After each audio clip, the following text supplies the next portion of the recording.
Zhao Yi tapped confirm. 50 energy points were deducted from the reserve pool, and the energy reading dropped from 400 to 350. Beneath the operating console, the metal floor hummed low, as if some colossal machine buried deep within the ship's hull had awoken. Upgrading the energy system was not a simple matter of swapping parts or updating code. The vessel's entire energy core was reconstructing itself. The energy system panel before him shifted.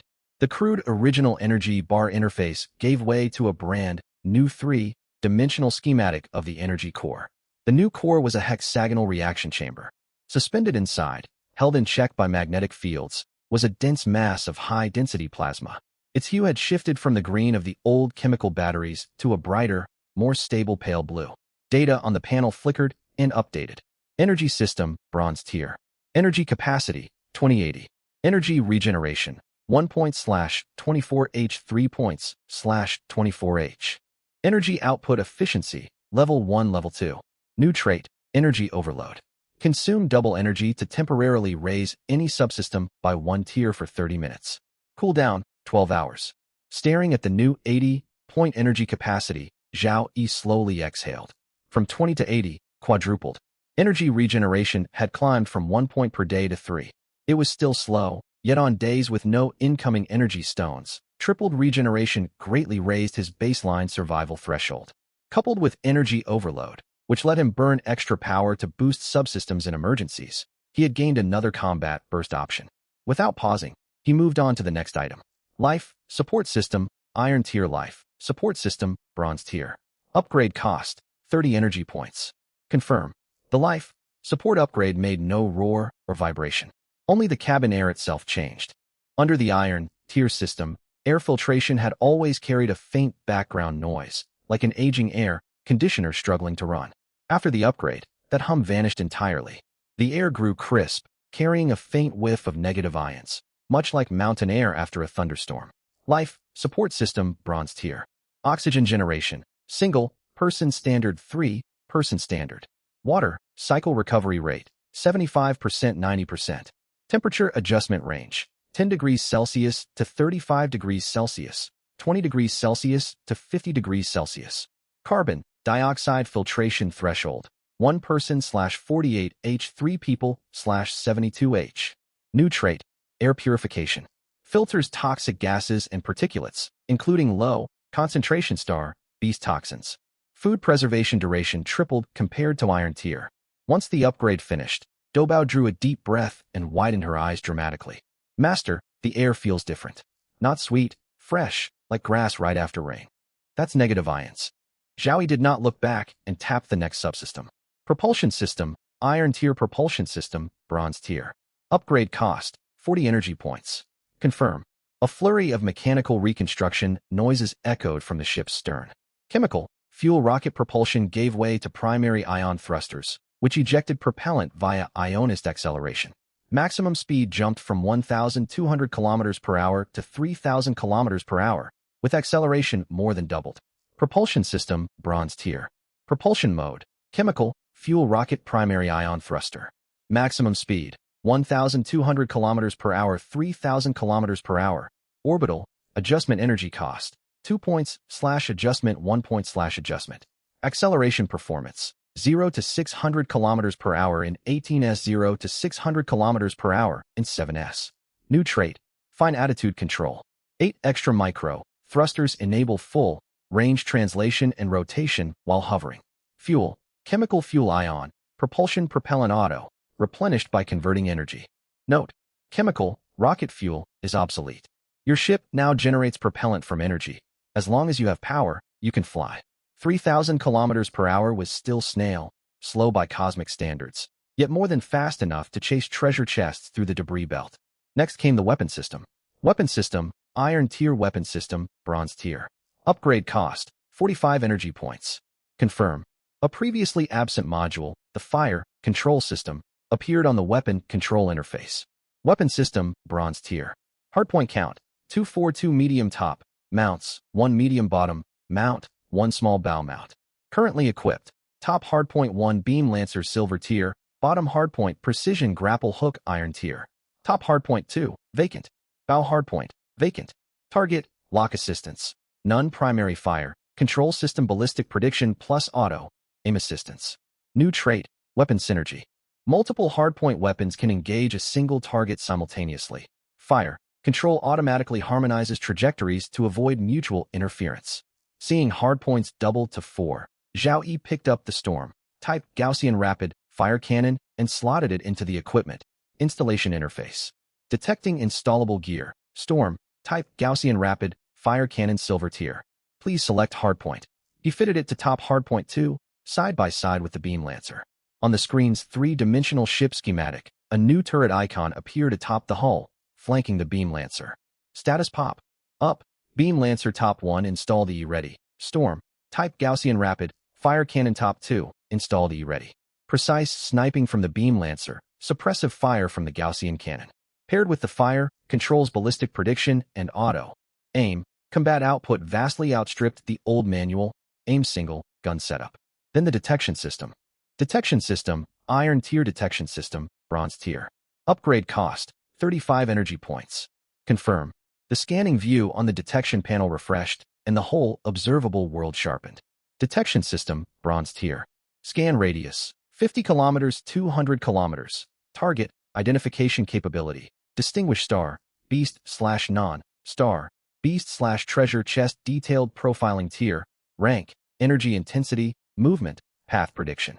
Hostile, unit warning, passive marking active alert. Upon hostiles entering scan range, heading and velocity are analyzed. Automatic alarms trigger for collision risk or hostile approach. New trait, Mineral Survey. Identifies mineral composition within asteroids and debris, marking high value or veins. Zhao Yi glanced at the detection readout. Scan radius had quadrupled to 200 kilometers, multiplying coverage area 16-fold. He could now read star, beast rank and tier and forecast their trajectories. Creatures like the camouflaged purple, electric monitor lizard would no longer surprise him. Energy intensity scans would pick them out from background signals before they moved. Shield system, Iron Tier Shield System, Bronze Tier. Upgrade cost, 50 energy points. Confirm. A pale, blue energy film bloomed across the hull, enveloping the entire vessel. Shield system, Bronze Tier. Shield hit points, none 500. Shield type, omnidirectional basic energy shield. Shield regeneration, 2 hit points per second if shield is not broken. Upgrade requirement Bronze Silver, 100 energy points. Note, Iron Tier ships had no shields. The Bronze Tier adds 500 shield hit points plus 2 point per second regeneration, allowing you to tank blows from low rank star beasts. Do not grow overconfident. 500 shield hit points will still fail against high tier star beasts in a few strikes. Last came the cabin system. Cabin, Iron Tier Cabin, Bronze Tier. Upgrade cost, 20 energy points. Confirm. Instantly, the cargo hold walls receded far backward. Cabin, Bronze Tier. Capacity, 2 cubic meters, 30 cubic meters. New trait, Auto, Sorting Cargo Hold. Stored items auto, organized by type, tier, and usage frequency. Voice commands retrieve items for automatic ejection. New trait, Equipment Mounting Racks. Built, in-wall mounts hold 6 personal combat gear pieces. Zhao Yi looked around. The cramped 2 cubic meter space had expanded to 30 cubic meters. It was still modest, yet there was room to move. No more squeezing sideways between console and cargo hold. The auto sorting system had reorganized supplies. Food on one level, tools on another, raw materials and equipment each on their own, neatly laid out and easy to survey. All 7 subsystems were fully upgraded. He drew a deep breath and moved his finger to the bottom button on the ship status panel. Full vessel upgrade, Iron Tier, Bronze Tier. Requirement: all subsystems at Bronze Tier condition met. Energy cost, 100 points. Confirm full vessel upgrade? He tapped confirm. 100 energy points drained from the reserve pool, and the whole ship began to glow. This light was unlike evolution, finger radiance, a heavy bronze luminescence seeping through every hull seam. Metal floors vibrated, bulkheads trembled, even the air hummed. Cosmic dust outside was repelled by an invisible force field, clearing a bubble of vacuum around the craft. The ship grew. Its original 6.2 meter length stretched forward nearly 3 meters at the bow and 4 meters aft at the stern. Hull diameter swelled as well. Bulkheads retreated before his eyes, the ceiling rose, and the once cramped tin cockpit transformed into a genuine command bridge. The bronze glow persisted for roughly 30 seconds, then faded sharply. Zhao Yi stood in the center of the bridge and surveyed his surroundings. The main pilot seat was composite material with adjustable backrest and simplified weapon control panels embedded in its armrests. To its right sat a slightly smaller co-pilot station with independent access to ship controls. The old single-slab console had become an integrated array of 3 separate screens. Left, detection and communications. Center, ship status and weapon systems. Right, navigation and cargo hold management. Each screen operated independently or in linked mode. He glanced upward. The ceiling stood more than twice its former height. Even at full stretch, he could not touch it. Scuffed old alloy plating had given way to smooth, seamless panels with no exposed rivets. He settled into the pilot's seat. It automatically adjusted height and backrest angle to fit his frame.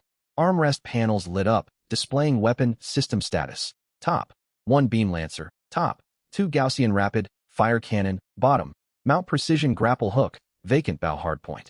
Fire, control and target, lock assistance were active. Doubao hopped onto the co-pilot's seat and bounced excitedly, her composure gone. Master, this seat adjusts itself, and the armrests are heated. That's not the important part. Look, we have real windows now. She pointed forward. The Iron Tier ship had only had a tiny porthole. To observe Jupiter, you had to press your face against the glass. Now a large, curved, transparent composite panel spanned nearly 180 degrees of forward view. Jupiter hung on the left, rotating slowly, the fine texture of its great red spot clearly visible. Debris, belt asteroids, and treasure chest markers were overlaid onto the real star field on the detection display. Leaning back in the heated armrest pilot seat, Zhao Yi gazed out through the curved panel. Full vessel upgrade complete. Current tier, bronze. New hull parameters. Hull length, 6.2 m, 18.6 m. Hull structure, basic alloy frame reinforced. Alloy frame plus basic armor layer. New systems. Primary energy. Shield generator 500 shield hit points. Regenerates 2 hit points per second. New systems. Attitude. Control. Thruster array 8 micro. Thrusters for full range maneuvering. New systems. Hull armor layer sustains 800 damage points before requiring repair. New facilities. Standard docking airlock compatible with bronze, tier and higher stations and vessels. Zhao Yi read the final lines and closed the panel. 18.6 meters long for weapon hardpoints, 500-point shield, 800-point armor durability, 80-point energy capacity regenerating 3 points per day. From a cramped 6-meter tin coffin to a bronze tier starship. Those 100 energy points had been well spent. Doubao. Yes, master. She turned from the co-pilot's seat. Report remaining energy. Current energy reserve, 80 points. Zhao Yi leaned back, growing accustomed to the new view. The star's cape beyond the curved panel was vastly broader than the old narrow porthole. Jupiter's great red spot rotated slowly on the left. Debris, belt asteroids, and treasure chest markers, complete with distance and relative velocity data, were superimposed across the real world view. At last he felt he was piloting a starship, not huddled inside a scrap metal can. Then the system announcement chimed. Global announcement. Survivor Zhao Yi is the first to upgrade his starting survival vessel to bronze tier. Reward. 1 choice. Based golden, rank treasure chest. The ship's communications panel immediately exploded with activity. Private messages, friend requests, group, chat at, mentions, overlapping alert tones blared, so many that the screen edges flickered. Friend, request counts climbed visibly, dozens, hundreds piling up faster than he could count. Public, chat, channel text scrolled in a waterfall, too fast to read individual lines, yet certain keywords repeated constantly. Zhao Yi, universal announcement, first place. Great master, please take me along. The elite group chat was equally chaotic. Wang Lei sent 6 exclamation marks in a row. Chen Feng wondered if he had exploited a system bug. Li Yu typed, "We are still iron tier and you are bronze tier?" Zhang Ming spammed weeping emojis. Su Yingxue sent only 3 characters and a question mark. Golden chest. Zhao Yi minimized the communications panel and ignored everything. Admiration and praise were worthless. Information, resources, and time were what mattered. Every minute spent answering friend requests wasted his lead for the sake of other people's emotional gratification. He had no spare time for that. He picked up the newly awarded golden chest, satisfied. A choice-based golden rank chest was a full tier above silver. With the evolution finger, he could raise its quality 1 to 3 further grades. Jade, diamond, or perhaps even tiers beyond diamond. He stowed the choice, based golden chest in storage, and stood to walk through the bridge. The new cockpit was far roomier than the old Type can. 5 steps separated console from cargo hold. Ceiling height meant you could not touch it even with arms raised. Pilot and co-pilot seats sat side by side. Behind them lay a roughly 4 square meter multipurpose zone for storage or temporary rest. 6 standard equipment mounts were embedded in the bulkheads. His deep hunter combat suit and jade cutter had automatically hung there, with adjacent displays showing real-time equipment status and durability. The small bow mount hardpoint remained vacant. The 2 medium top mounts held the beam lancer and the Gaussian rapid fire cannon. The bottom hardpoint still carried the iron tier precision grapple hook, the last component yet to be upgraded. Overall, offensive and defensive power had multiplied many times over compared to the iron tier era. 500-point shield plus 800-point armor durability let him tank assaults from star beasts below rank 10. 80-point energy capacity greatly eased energy anxiety. Only the grapple hook lagged behind. At iron tier, its 200-meter grasping range was ill matched to the ship's 3,000 km/h speed and 4 hardpoint firepower. He could venture into more dangerous territory now. 5 days of novice protection time remained. Regions with denser star beast populations held more treasure chests. High tier star beast dropped intermediate energy stones and materials essential for further subsystem upgrades. 80-point capacity seemed substantial, yet the silver tier upgrade would demand far more energy. He had burned more than 300 points across 7 subsystem upgrades plus the full vessel evolution. Following the system's usual scaling logic, silver tier cost would likely multiply several-fold. Before anything else, he would open the chest. Returning to the pilot's seat, he retrieved the choice-based golden treasure chest. Its size was comparable to a silver chest, yet its metallic finish was heavier, ringed with fine golden filigree that shimmered faintly under cabin lighting.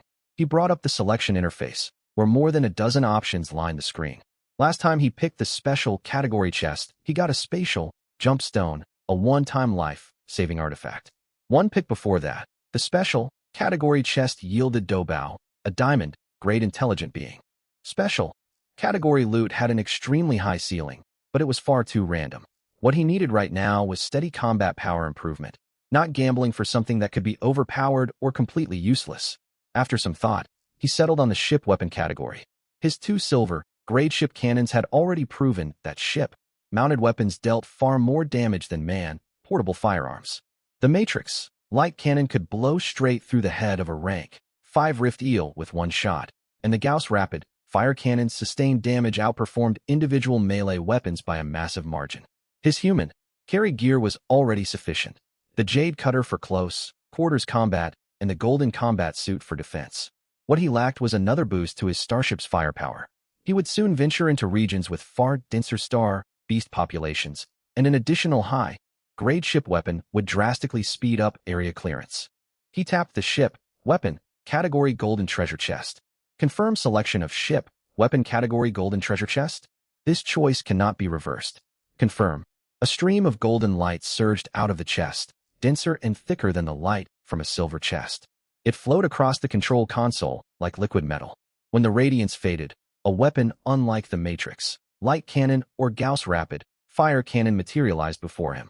The cannon was nearly 3 meters long, yet only about thigh thick. Its barrel was forged from dark gold metal etched with dense energy conduction grooves running all the way from the breech to the muzzle. Instead of a round or square muzzle opening, it featured a flat oval aperture flanked by 2 triangular crystal lenses. Suspended between the lenses spun a bright blue energy core. There was no handle, no trigger. It was a pure ship-mounted armament. All aiming, charging, and firing commands were relayed remotely through the fire control system. Void-piercing pulse cannon, golden grade, type. Ship-mounted weapon occupies medium-size hardpoint. Damage, 1,000 single shot, /3,000 full 3-second charge. Effective range, 1,500 m/maximum range. For 1,000 m, energy cost, 0.5 energy points per shot standard mode, 2 energy points per shot full charge mode.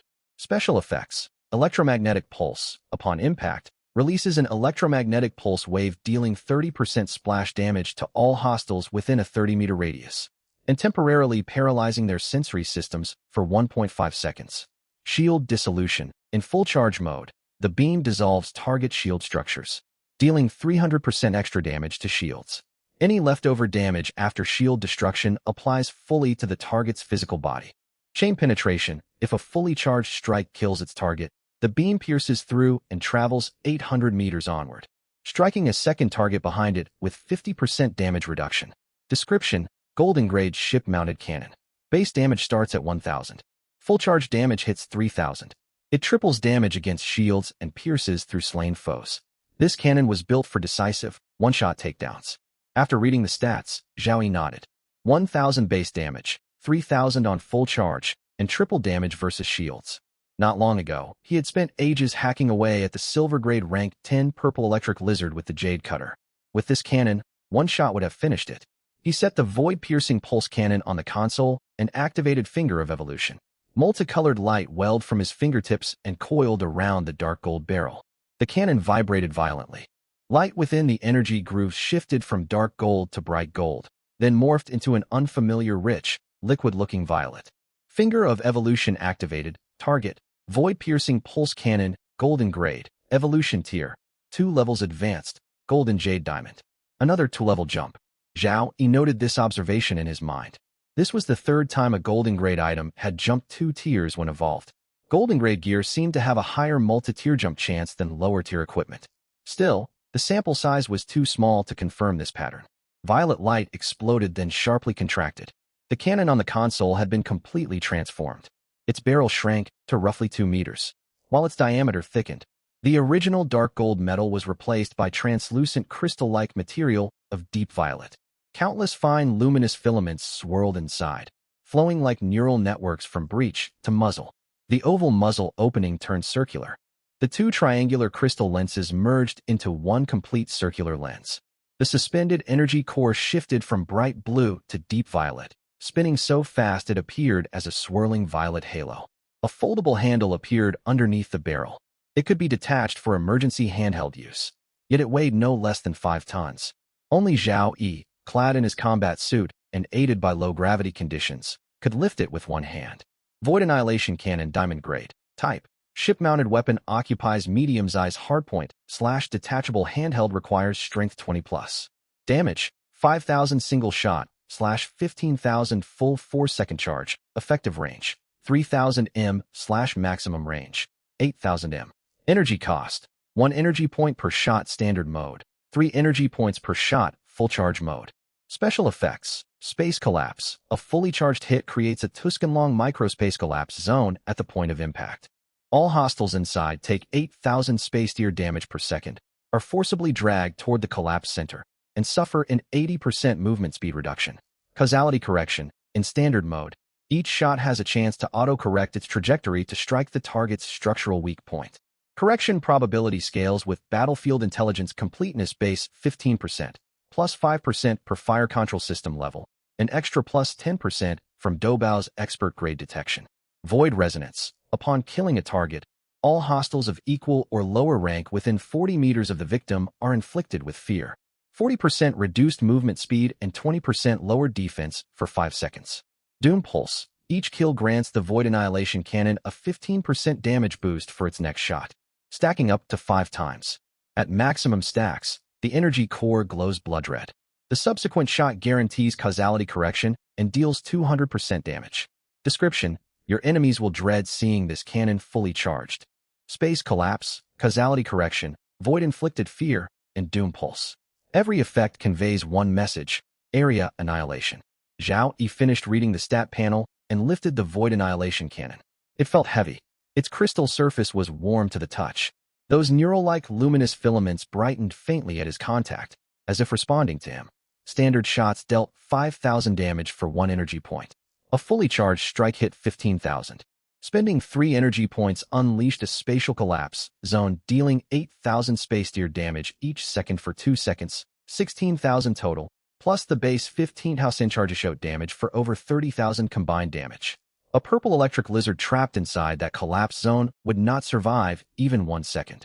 He mounted the Void Annihilation Cannon onto the bow hardpoint. Its length and weight made top mounting impractical. The bow position was ideal.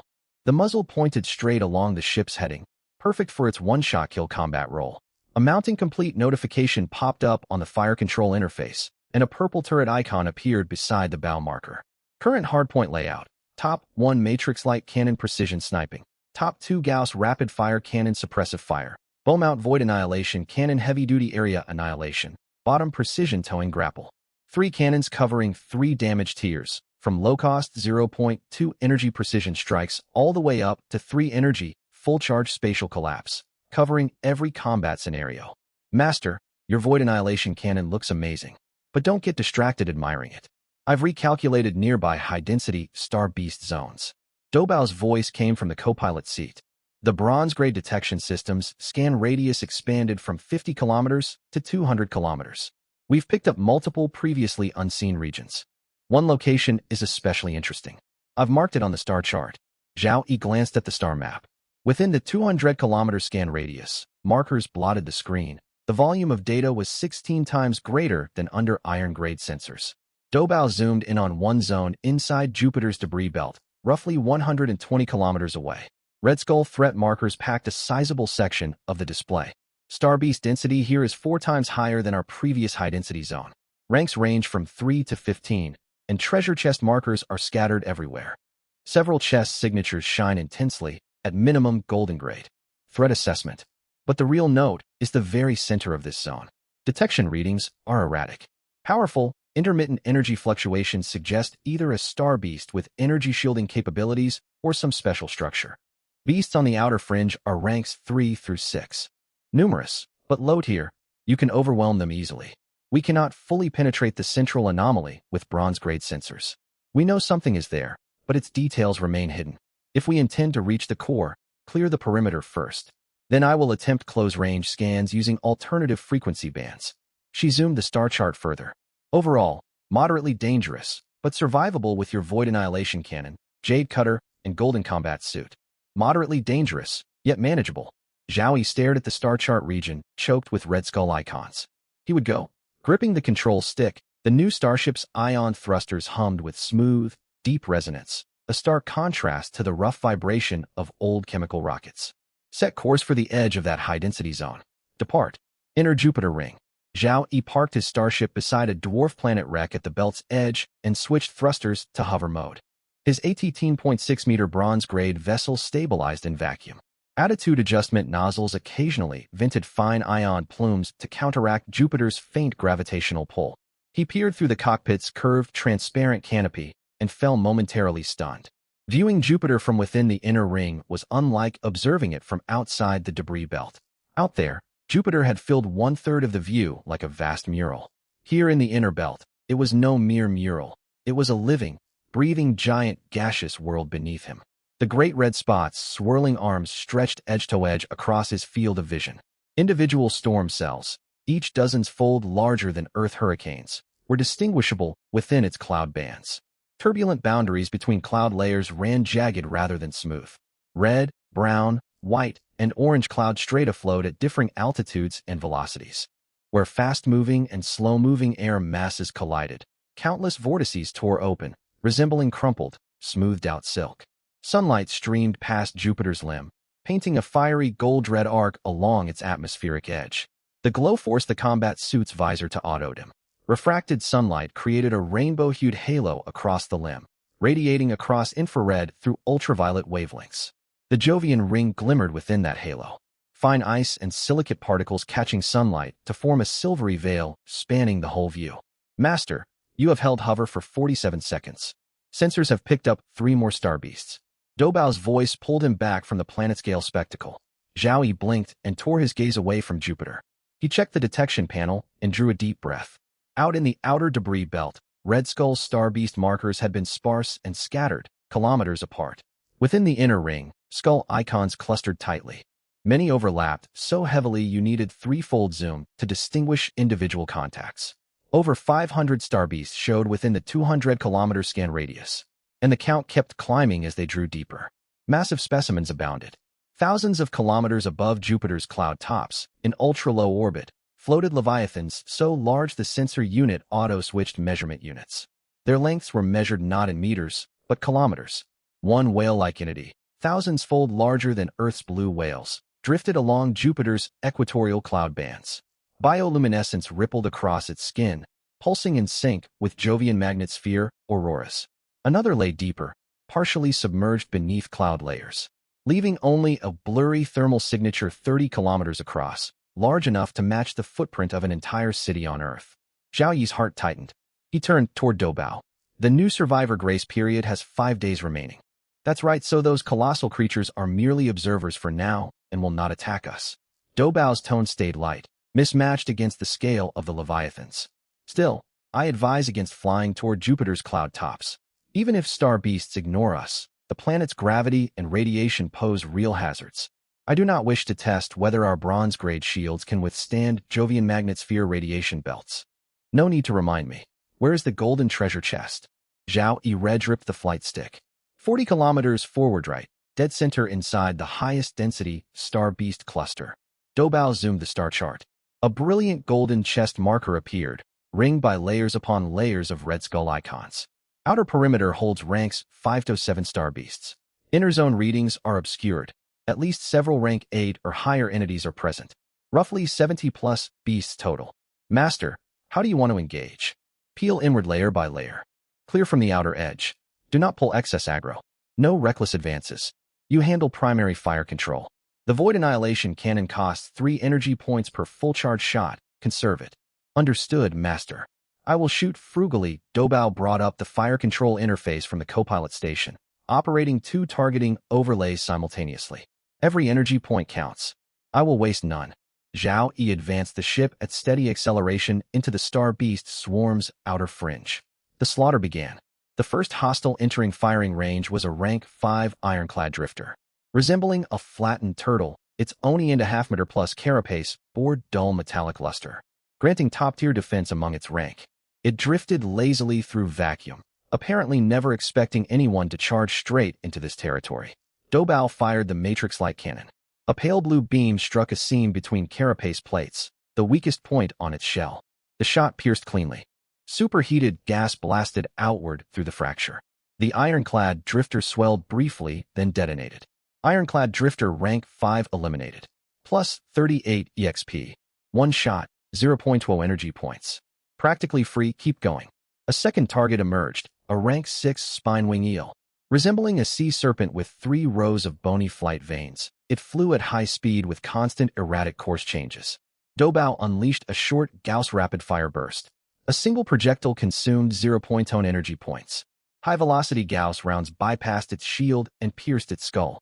Spine-wing eel rank 6 eliminated.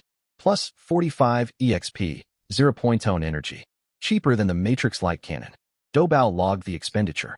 Zhao Yi watched calmly. He gained experience from kills secured by Doubao, a welcome bonus. He also noted her superlative marksmanship, far superior to his own. Shortly afterward, 3 more star beasts closed in from separate directions. Zhao Yi pitched the ship upward for better firing angles. Doubao's fire control system locked onto 3 contacts simultaneously. The Matrix-like cannon picked off the left side foe. A long Gauss rapid-fire burst mowed down the middle target. As the third beast closed, the Void Annihilation Cannon fired in standard mode. A violet 5,000 damage beam launched from the bow, punching straight through the rank 7 creature. Purple-hued energy bloomed behind its corpse. Ironjaw Devourer rank 7 eliminated. Plus 62 EXP. Void Annihilation Cannon standard mode shot. 1 energy point cost. Doubao opened a real-time energy expenditure log on the co-pilot console, tracking Matrix-like cannon, Gauss rapid-fire cannon, and Void Annihilation Cannon, logging each shot's cost to 2 decimal places. Total expenditures so far, 2.7 energy points. Ship power reserves remain ample. Feel free to press the attack. Satisfied with Doubao's resource management, Zhao Yi suited up and exited the airlock to join the fight in person. What followed was wholesale butchery. No grueling stalemates, just overwhelming slaughter. The golden combat suit, Jade Cutter, and 3 ship-mounted cannons turned him into a fully armed mech crashing through primitive wilderness against ranks Favetta 7 star beasts. Hostile strikes barely dented his shields. Before his shield health dropped halfway, the attacker would already be eliminated. Doubao's resource discipline was so precise, Zhao Yi mentally considered awarding her a medal. The Matrix-like cannon handled precision-demanding shots, shell seams, joints, sensory organs, 0.2 energy point shots with perfect accuracy. The Gauss rapid-fire cannon dealt with fast-closing, lightweight threats, firing short one-to-round bursts consuming 0.0.0 energy points. The Void Annihilation Cannon only fired in standard mode 1 energy point shots for guaranteed single-target kills or tightly clustered groups. Full-charge Space Collapse mode remained in use. Master, a rank 8 foe is approaching from your left front. I am occupied with 2 other contacts. Can you take it? Affirmative. Zhao Yi flew toward it and drove the Jade Cutter cleanly through its thorax. The blade entered through the chest and exited the back, trailing evaporating trails of deep blue bodily fluids in vacuum. Armor Shatter Colossus rank 8 eliminated. Plus 95 EXP. The starship pressed deeper inward. A rank 9 Star Beast lunged from the flank. Zhao Yi swung the Jade Cutter and sliced it open from jaw to tail tip. Its 20,000-degree plasma-heated edge traced a bright green arc across empty space. Kill Swordtail Hunter level 9. Experience plus 120. Experience threshold reached. Level up. Current level. 3-4 HP, 300-400 energy, 300-400, all attributes plus 2. Receive 2 free attribute points. Zhao Yi poured all attribute points into Constitution, then kept killing. Inside the communication channel, reactions in the public chat were nothing like they had been in earlier instances. Oh, leveled up again. Alright then. I'm genuinely not surprised anymore. Seeing first kill guy level up is as ordinary as someone grabbing a meal. Who even cares about that now? I just want to see what his starship looks like. It was glowing golden in that last video. Hey, in that video he was wearing a dark gold combat suit and wielding an emerald blade. Now he's hit level 5. What do you reckon he's gotten his hands on this time? Not gonna guess. It'll just make me feel inadequate. 1 hour later. Experience threshold reached. Level up. Current level. 4-5 HP, 400-500 energy, 400-500, all attributes plus 2. Receive 2 free attribute points. A server-wide announcement blared once more. Responses in the public chat channel could only be described as numb. Someone typed, hit level 5, another replied, oh. And the conversation quickly shifted to other topics. Zhao Yi lifted his gaze and looked forward through the curved viewport. The purple beam of the Void Disintegration Cannon alternated fire with the 2 secondary turrets operated by Doubao. Swathes of Star Beast debris trailed out into a faint, pale blue wake around the starship. At the far end of that wake, the golden glint of a golden-grade treasure chest came into clear view. Less than 2,000 meters ahead, it hung suspended quietly between 2 massive meteorites. Its golden inscriptions shimmered alluringly under Jupiter's dusky red glow. He was drawing near. Clear out the dozen-odd star beasts blocking the path, and this golden treasure chest would be his. Energy reserves, meanwhile, kept climbing, now sitting at several hundred points. While fighting, Doubao collected crates and energy crystals. Just then, a blip flickered on the edge of the detection panel. A small iron-grade starship was flying at full thrust, clocking around 300 kilometers per hour. For an iron-grade vessel, that was practically top speed in this environment. Its flight path was desperate, weaving clumsily through floating debris and star beasts. Chasing close behind it were at least 13 star beasts. Zhao Yi frowned. This sector was no place for an iron-grade starship. Star beast density was so high even he had to fight his way through layer by layer. An iron-grade craft venturing here was practically a suicide run. The pursuers were closing fast. The nearest star beast was less than 100 meters away. At that range, the iron-grade detection system would not even have time to trigger a warning. Doubao, identify that starship. System ID matched. It is Su Yingshue's vessel. I have logged her ship signature. That's definitely her. 13 star beasts are on her tail, ranging from level 4 to level 7. Several of the closest are already within attack range. Zhao Yi glanced at the star chart. Su Yingshue's heading intersected with his own. She appeared to be fleeing on a random trajectory. Judging by her current speed and the number of hostiles chasing her, her ship's shield, assuming she even had one, would hold for roughly 1 more minute. Curious as he was about what she was doing out here, Zhao Yi turned his starship towards Su Yingshue's position. Doubao, eliminate the hostiles pursuing her. Roger, roger. Doubao's fire control system locked onto the star beasts closest to Su Yingxue simultaneously. Matrix Light Cannon targeting Unit 1. Gaussian rapid-fire cannon targeting Units 2 and 3. Open fire. 3 beams discharged almost in unison. The 3 closest pursuers were obliterated less than 80 meters from Su Yingshue's ship. Debris tumbled through vacuum, scraping past her hull. Su Yingshue's vessel jolted noticeably. The pilot had clearly been startled by the friendly contact signal popping up on her detection readouts. Zhao Yi's starship burst out from the debris field. Its 18.6-meter bronze-grade hull slid between Su Yingshue's craft and the remaining hostiles. All three cannons opened full fire. Precise shots from the Matrix Light Cannon mixed with suppressive barges from the Gaussian Rapid-Fire Cannon. One blast from the Void Disintegration Cannon pierced the largest level 7 Star Beast among the pursuers. 15 seconds later, every hostile had been reduced to floating wreckage. Zhao Yi opened the communication channel and routed the feed to Su Yingshue's private line. Moments later, Su Yingshue's face appeared on the comm display. She looked worn out. Her spacesuit bore several scuffs. Her hair was disheveled, and she breathed heavily, fresh from a narrow escape. When she recognized Zhao Yi, her pupils relaxed for a split second. Then they snapped tight as she took in the cockpit visible in the background of his feed. Her lips parted slightly as her eyes darted rapidly across everything behind him. The starry expanse beyond the curved, transparent viewport. Doubao manning fire control from the co-pilot seat. Su Yingxue drew a deep breath. She was no ordinary survivor. She had secured the second Star Beast kill on the server, founded the elite group, and rallied many of the zone's top players. Her self-control surpassed most people's. Even so, seeing the interior of Zhao Yi's starship firsthand cracked her composure. Her expression was a tangled mix of shock, envy, and quiet frustration, all forced down until only faint traces showed. Zhao Yi, this starship of yours is something else. Her voice came out dry. It's decent enough. Decent enough? Su Yingxue fell silent. She glanced down at her own iron-grade deck. Loose rivets, rust stains, a cramped 2-cubic-meter cabin barely big enough to turn around in. Then, through the comm feed, she saw Zhao Yi's cockpit behind him. 3 independent multi-function display arrays, a panoramic curved viewport, 2 separate pilot seats, gleaming equipment racks lining the inner hull. All right. Thank you for the save today. She rubbed her temples, buying herself a few seconds to steady her emotions. What are you doing out here? This is the high-density inner ring. My scan data says Star Beast density here is more than 5 times what you find in the debris belt. I could ask you the same question. With your level and ship configuration, what brought you into this sector? Su Yingxue let out a long sigh. This is all because of you. Me? Yes. A hint of self-deprecation colored her tone. Footage of you clearing mobs in the inner ring got posted to public chat. I spent a long time processing it. I used to think I was doing pretty well. Then I watched you cut through swarms of Star Beasts, with server announcements spamming your name nonstop. That's when I realized how far behind I really am. With that, Su Yingxue pulled up a star chart on her console and sent a clipped copy to Zhao Yi's comm panel. It had the hand-drawn aesthetic of an ancient quest item map, yellowed along the edges with ink-drawn lines, yet marked with precise system coordinates at key points. The starting point matched her current location. A dashed line cut straight through the high-threat Star Beast zone of the inner ring, ending at a red-circled asteroid. A small note sat beside the red circle.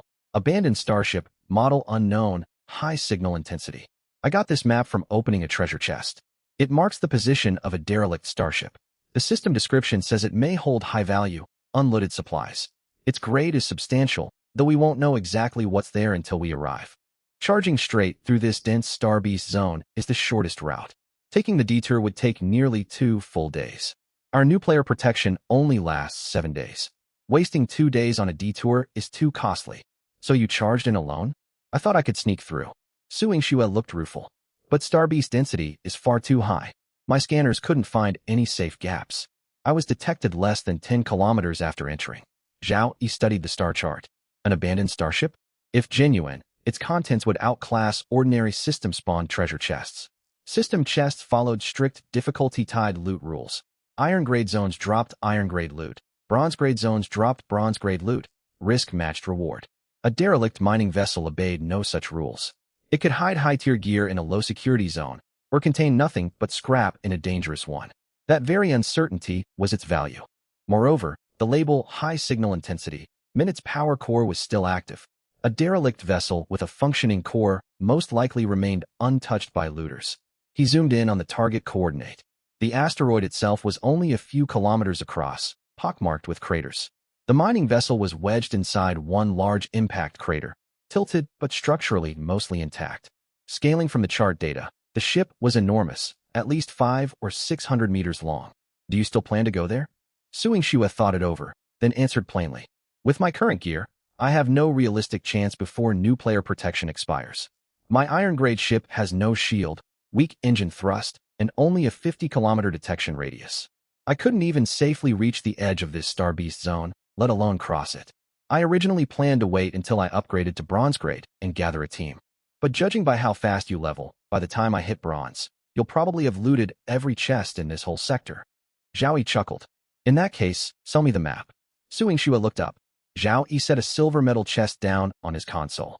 Soft silver light glowed across its surface, fine patterns shimmering under cabin lighting. It was the newly obtained silver-grade selectable treasure chest from his recent level up, still unopened. 1 silver selectable chest, plus the debt from saving your life.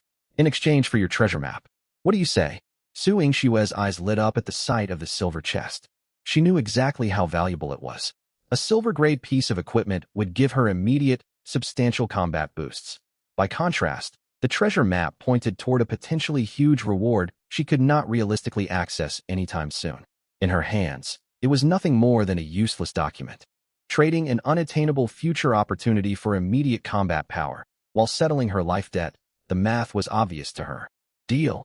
She sent the treasure map data packet across the system trade interface. The instant the trade finalized, a system prompt popped up for Zhao Yi. Obtained item. Golden grade abandoned starship treasure map. He blinked, then looked back towards Su Yingxue. This is golden grade. That's right. She answered without hesitation. Targets marked by golden grade treasure maps yield at minimum golden grade loot. Are you sure you want to trade such a high value lead for a silver chest? Aren't you losing out? Losing only matters if I can actually make use of it. Su Yingxue leaned back in her pilot's seat, her tone steady. The odds are slim I can reach those coordinates before new player protection ends. Once that expires, all Star Beasts turn fully hostile, and the journey becomes even harder. Letting it sit unused would be a waste. A silver suit I can equip right now is worth far more to me than a golden treasure I might not reach for months. You understand that logic too. Remember when you dumped iron-grade gear on the trade channel? Zhao Yi regarded her and nodded. She had a point. The core priority during new player protection was not hoarding every valuable clue, but converting available resources into maximum growth efficiency.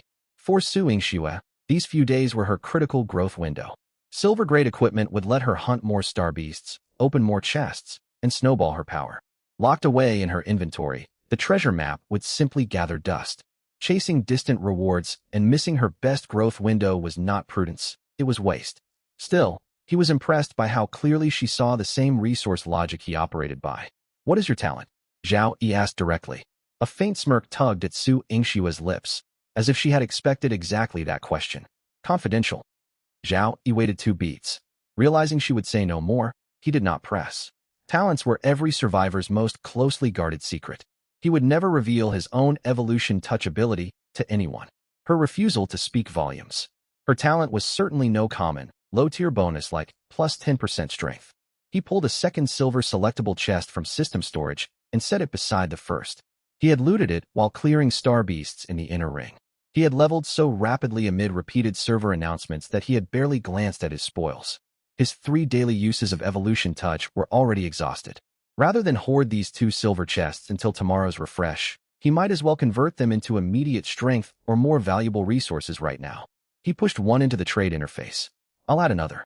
2 silver selectable chests for your treasure map, plus intelligence sharing privileges. Any high value leads you uncover in the future, notify me first. I'll investigate, and you get to reap secondary benefits. Su Yingxue stared at the second silver chest appearing in the trade window. After a brief moment of thought, her finger tapped the confirm button. Deal. I already granted you intelligence sharing access within the elite group, so I won't take extra advantage of you. Here's something from me in return. She pulled a silver-grade chest from her own system storage and placed it on the trade interface. Zhao Yi recognized it. A fixed selection silver-grade human weapon chest, one she had previously listed for sale inside the elite group. I already have a reliable weapon. Another silver weapon would barely improve me. You can use it, evolve it, or trade it, whatever suits you. Zhao Yi accepted the chest. 2 silver selectable chests traded for a golden grade treasure map, plus a fixed silver weapon chest. Was the trade balanced? By system tier standards, golden outranked silver, yet selectable chests offered far more flexibility than fixed loot chests. Coupled with Su Yingxue's intelligence sharing commitment, both sides walked away satisfied.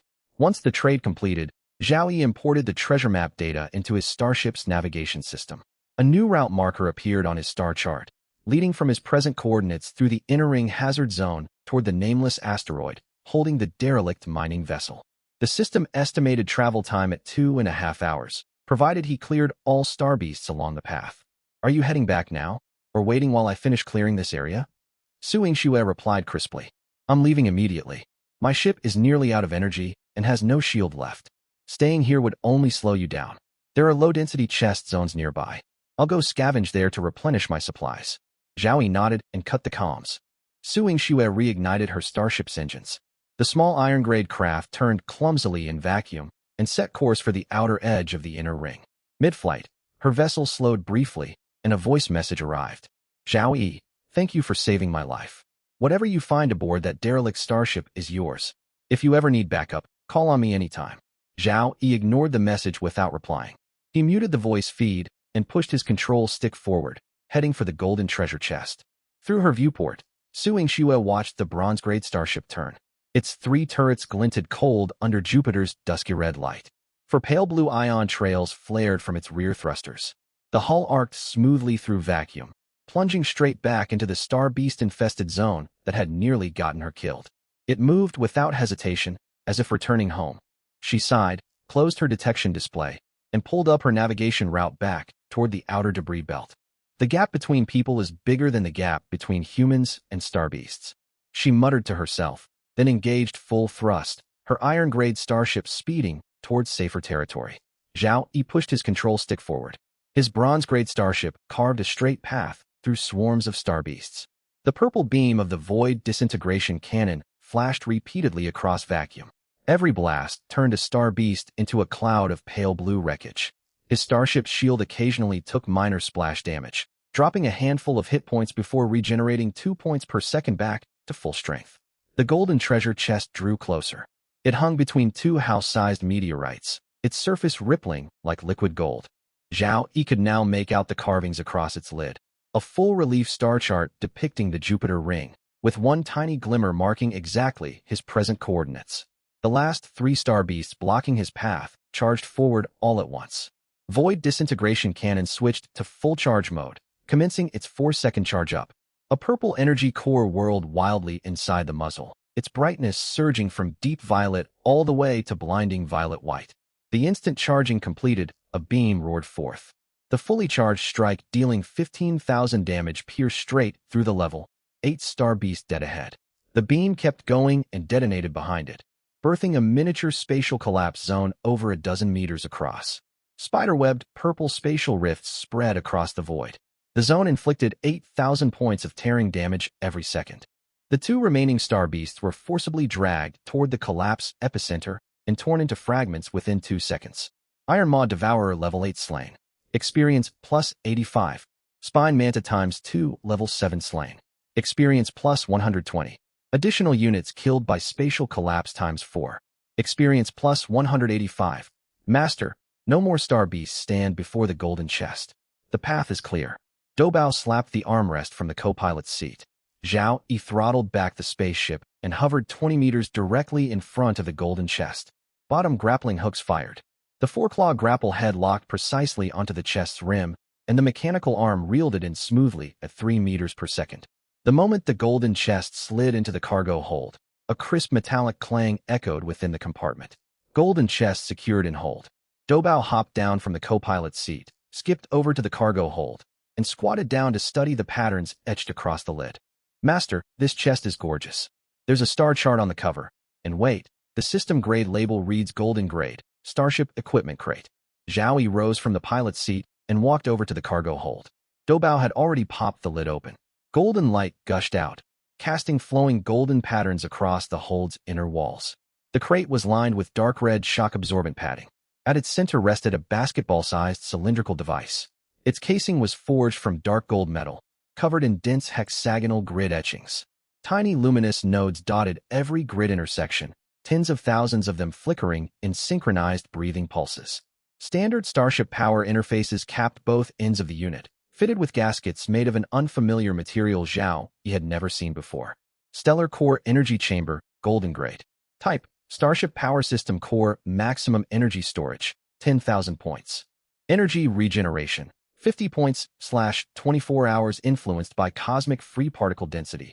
Current density within Jupiter ring inner zone grants an extra plus 15 points / 24 hours. Special effects. Overload protection.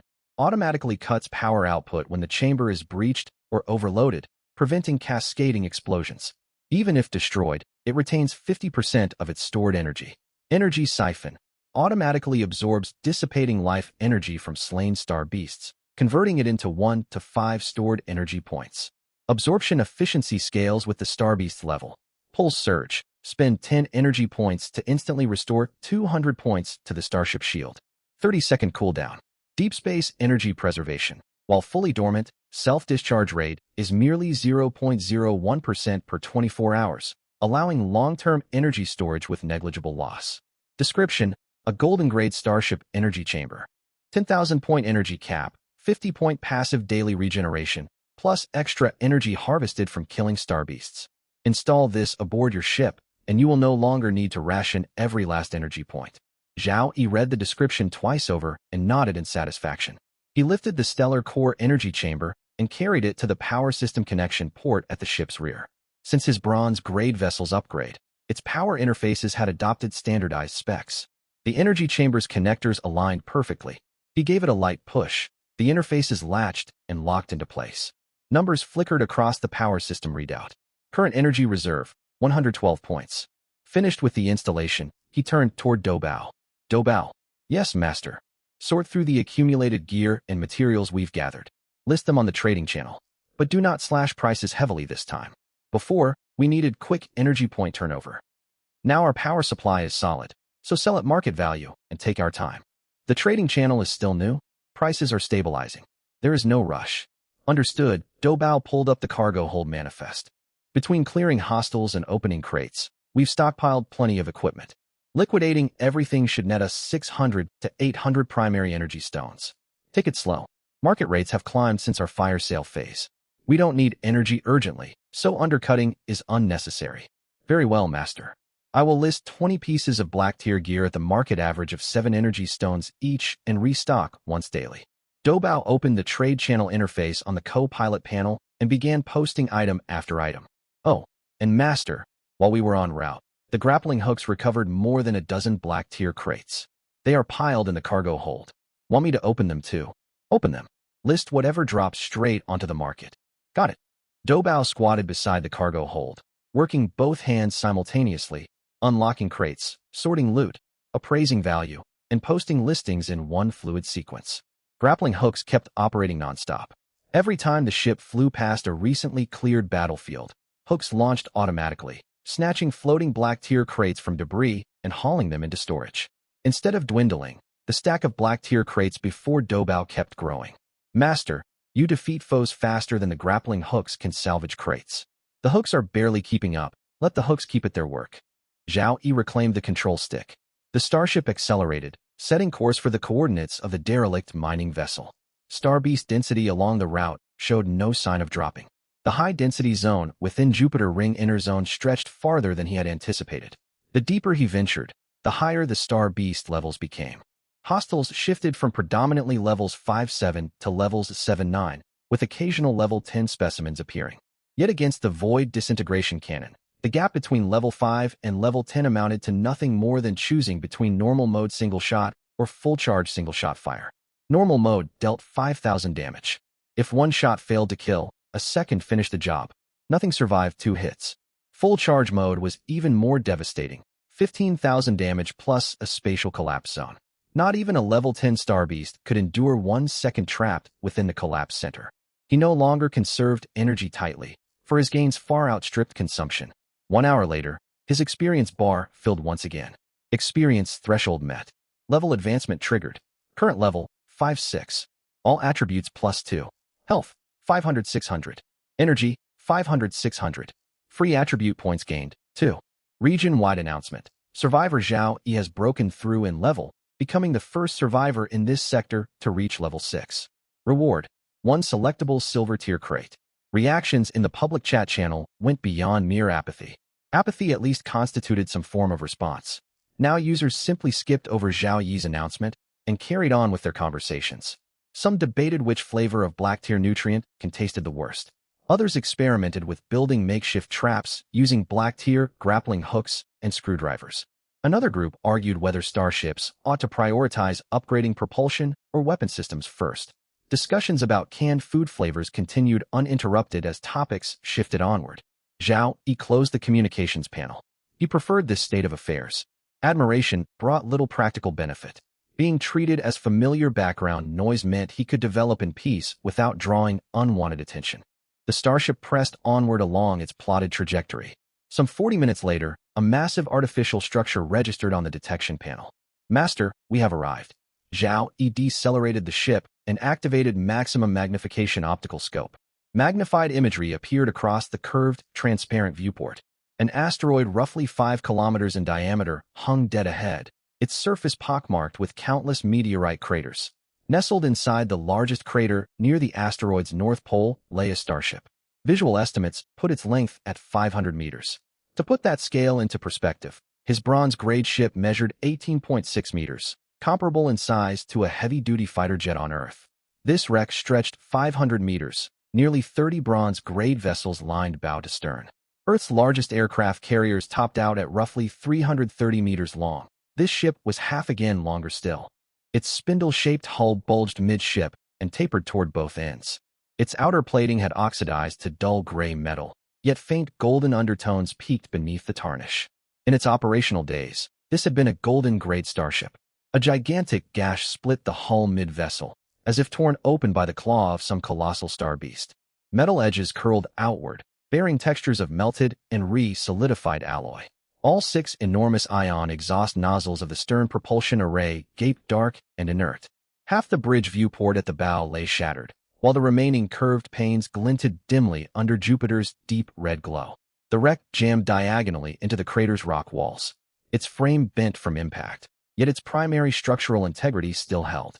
Even abandoned for ages, a golden-grade hull outmatched an intact bronze-grade vessel in raw sturdiness. What a ship! Zhao Yi leaned back in the pilot's seat, gazing out the curved viewport at the 500-meter wreck. Doubao turned toward him and blinked. Master, our future vessel will be even more impressive. It will be. Zhao Yi studied the hulk. 500 meters long, golden-grade, 6 ion thruster arrays. When operational, this craft must have roamed freely through swarms of star beasts. He glanced down at his own ship, already far ahead of every other survivor in the sector. Next to this giant wreck, it looked like a lifeboat parked beside an aircraft carrier. Doubao, scan the wreck's exterior. Mark all star beast signatures. Scanning now. Doubao cranked detection sensors to full power. Every star beast within the 200-kilometer scan radius was tagged. She zoomed in on the immediate surroundings of the derelict ship. Master, the situation is intriguing. Roughly 60 to 70 star beasts, levels 6-12, scattered between 300 meters and 3 kilometers from the hull. Their movement patterns do not resemble patrols. They act more like foragers. My hypothesis: faint residual energy radiation leaks from within the wreck, drawing low to mid-tier star beasts to nest here. What about inside the ship? The hull plating is extremely thick. Golden-grade armor blocks most scanning signals. Penetration scans return only a vague outline. We detect at least a dozen to 20 distinct star beast signatures inside. 3 of those read exceptionally strong, minimum level 12 or higher. Zhao Yi stood and walked to the equipment mounting rack. Armor plating on his deep hunter combat suit slid open. He stepped his legs inside. Neural response fibers tightened, flooding his body with the familiar 20-fold strength boost. He unslung the jade cutter from his back mount and gripped it. Its translucent jade crystal blade glinted with cold green light under cabin illumination. Park the ship in a safe outer perimeter. Provide long-range fire support. You take manual control of the Void disintegration cannon. I will mark targets requiring full charge strikes. Fire the Matrix Light Cannon and Gaussian Rapid Fire Cannon at your discretion. Prioritize fast, small hostiles trying to circle around for flanking attacks. Keep the grappling hooks salvaging crates. Do not miss any chests I clear out on the exterior. Understood. Doubao jumped down from the co-pilot's seat and stood ramrod straight. Master, one additional note. That huge gash in the hull serves as a natural entry point. It is roughly 8 meters wide, large enough for entry in the combat suit. Watch out for melted, solidified metal spines along the gash edges. Do not tear the suit's thruster tubing when moving through. Zhao Yi shot her a glance. He had not yet specified his entry point, yet she had already mapped the route. I will keep those spines in mind. Zhao Yi opened the inner seal of the airlock and stepped inside, glancing back toward Doubao. She had settled into the pilot's seat, hands resting atop separate fire control panels. Reticles for the Matrix Light Cannon and Gaussian Rapid-Fire Cannon lit up simultaneously across the sensor display. The grapple salvage log refreshed beside them, chiming with every successful retrieval. The outer hatch swung open. Zhao Yi stepped out into void. All 4 vector thrusters of his combat suit ignited. Star beasts surrounding the derelict ship sensed the intruder. Several level 6 specimens at the periphery spun around and accelerated toward him. Zhao Yi activated his basic force field shield. The plasma edge of the Jade Cutter fully unfurled in vacuum. Pale gold barrier shielding bloomed before him. The 20,000-degree cutting blade traced brilliant green arcs behind his figure. He flew straight toward the Star Beast horde. A level 7 Iron Maw Devourer lunged, opening its multi-ringed maw to bite down. Zhao Yi drove his blade clean through the center of its ring-shaped mouth, splitting it in two. Target eliminated. A spine manta launched a high-speed flank assault. He seized its midsection spines with his left hand and delivered a horizontal slash with his right, shearing the creature in half. Target eliminated. Farther away, a plasma jellyfish began charging its plasma breath. Before Zhao Yi could mark it, a purple beam streaked from his ship. Doubao's Void Disintegration Cannon normal mode shot struck true. The jellyfish's breath detonated prematurely inside its own oral cavity. Master, behind you. Zhao Yi twisted and struck, dispatching the 4th foe. 5th, 6th, 7th. Outer ring star beasts fell in droves beneath the Jade Cutter's blade and crossed support fire from the ship's 3 weapons.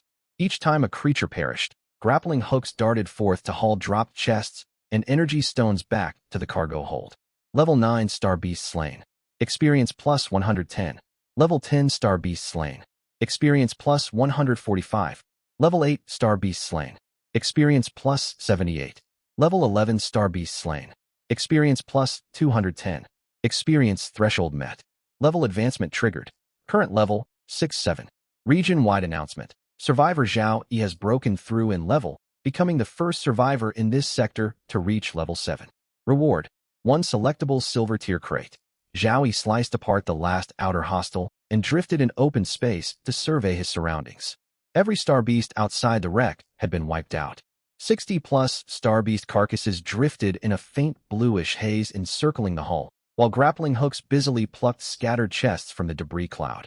Exterior perimeter secured. Zhao Yi transmitted over the comms channel. Master. Doubao's voice crackled over the link, noticeably excited. Grapple salvage tally is in. This exterior sweep recovered 43 black tier crates, 9 bronze tier crates, and 2 silver tier crates. Combined with earlier stockpiles, the cargo hold is nearly full again. Hold off on opening the silver tier crates. Save them for my return. Process everything else per our usual routine. Got it. Zhao Yi turned toward the 500-meter derelict. The massive hull gash sat barely 100 meters directly ahead. Curled metal edges glinted tarnished gold beneath Jupiter's deep red radiance. Total darkness reigned inside the rent, yet his combat suit sensors picked up faint intermittent energy signatures.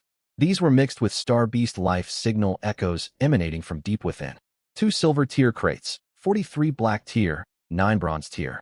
The exterior hull alone was already tremendously valuable, but the true treasures lay beyond that breach. Gripping the Jade Cutter tight, Zhao Yi ignited his thrusters and flew toward the gash. The passage inside the rupture proved more spacious than anticipated. Golden-grade ship construction featured immensely thick plating, outer armor, middle deck layers, and inner bulkhead stacked several meters deep. The gash tore clean through all 3 layers, leaving jagged, melted and re-solidified metal protrusions hanging like stalactites along its edges. Zhao Yi slipped sideways between 2 dangling metallic spines. His suit's pauldron scraped against one, flaking off fine oxidized gold dust. No light filled the corridor. His combat suit's night vision activated automatically, amplifying faint thermal radiation into visible imagery across his faceplate. Bulkhead panels were heavily warped, some bulging inward, others caving outward. Debris littered the floor, shattered piping, flaked off armor plating, electronic wreckage too mangled to identify. Zhao Yi checked his detection readout. A dozen or so Star Beast signatures dotted the passage ahead. He advanced with the Jade Cutter raised. Rounding a corner, the first star beast came into view. Resembling some crustacean creature, it crouched beside a half-ajar hatch. Its body was covered in chitinous carapace, roughly the size of a medium-sized dog. The scanner labeled it, Rot Beetle, Level 10. Zhao Yi readied for combat. Sensing his presence, the beetle oozed pale blue luminescence from gaps in its shell. Its six-jointed limbs drove hard as it lunged toward him, and it shattered mid-leap. Literally shattered. Momentum from its pounce split its carapace cleanly down the middle. Shards sprayed across the corridor, and pale blue bodily fluids splattered the surfaces. It never even came within striking distance of Zhao Yi's blade. He stared down at the pool of slowly evaporating blue liquid below and relaxed his combat stance. Doubao, run diagnostics on these star beasts' physical conditions. Scanning now. Doubao's tone carried a hint of confusion. Master, their vital signs are anomalous. Energy signal readings register as level 10 strength, yet their bodily tissues. To put it plainly, they appear drained. Their carapaces are heavily calcified and brittle enough to shatter on contact. Muscle fibers are severely dehydrated with zero pliability. Internal organs have atrophied to 1/10 their normal volume. In short, they have starved for centuries. Energy leakage from inside the wreck lures them in, but those that enter never escape. They survive only by scraping microbes off compartment walls. So their signal strength remains high because their energy signatures persist, but their physical forms are practically empty husks. Exactly. Like a nearly dead battery that still shows high voltage but holds almost no usable charge. Zhao Yi sheathed his blade and moved onward. Subsequent encounters confirmed Doubao's assessment. A shriveled drifter tried snaring his legs with tentacles. Its appendages snapped the instant they touched suit plating. A ossified crawler charged to ram him and crumbled into bone fragments upon colliding with his breastplate. The Jade Cutter never needed to be swung once. He advanced deeper along the main thoroughfare, passing through half-open pressure seal hatches and dozens of vacant compartments. The armory was empty. Wall-mount weapon racks had corroded to rust. The engine bay held 6 completely melted ion thruster assemblies. Reactor radiation had faded to safe levels, yet no usable components remained. On the bridge, half the curved viewport lay smashed. Every console screen was dead. The mainframe core had been removed long ago, leaving only a hollow socket. Zhao Yi stood before the bridge consoles for a moment, brushing his fingertips across control panels dormant for untold centuries. He pressed several buttons, but nothing happened. He also had Doubao remotely access the spare data interface of the ship's bridge. Doubao spent 3 minutes scanning every data cable before returning him a reply. The spare storage unit has sustained physical damage. The probability of data recovery is 0. Before the ship was abandoned, someone completely erased all core data and removed the mainframe core. This was a military-grade formatting operation, executed with great expertise. Zhao Yi pondered. Before being overrun by star beasts, this vessel must have been a troop transport. Doubao had deduced this from identification plates on the bulkheads and partial surviving markings. Mid-voyage, the troop transport had been suddenly attacked. Its hull was torn open, and its crew had erased all core data before abandoning ship. Had they done so to prevent data from falling into enemy hands, or to cover something up? Whichever it was, one fact remained. Before this universe became a survival trial ground, civilizations, armies, and wars had existed here.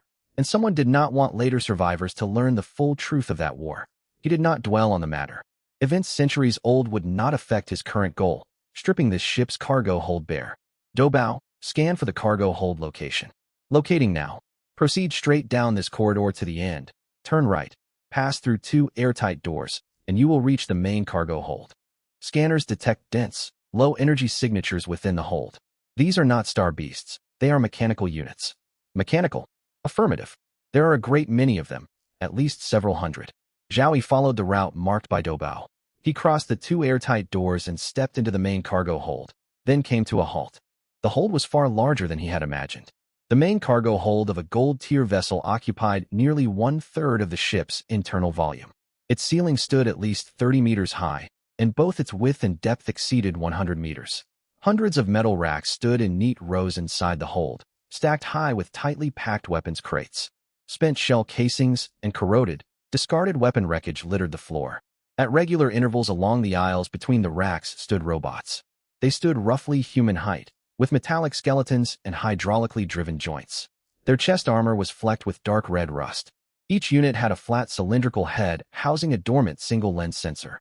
In their hands, They held energy rifles frozen solid by corrosion, muzzles pointing toward the deck.